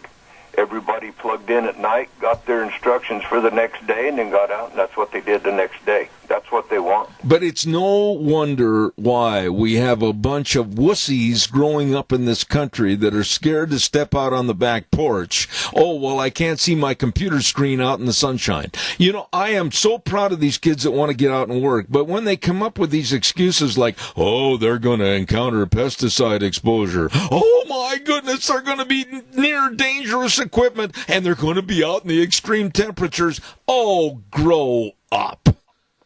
Exactly.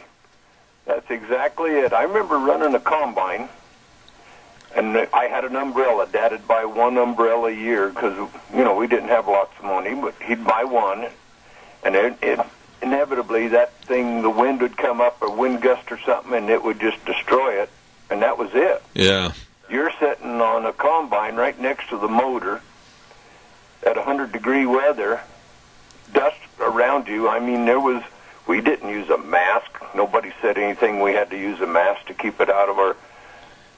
And I survived it. Yeah, you grew up to be a pretty darn good guy, owns your own business and everything else, and really you've got a great work ethic, and I'm so fed up with denigration of work ethic and young people that want to get involved. I got to run, but Doug, thank you for calling. You just solidified what I was going to say.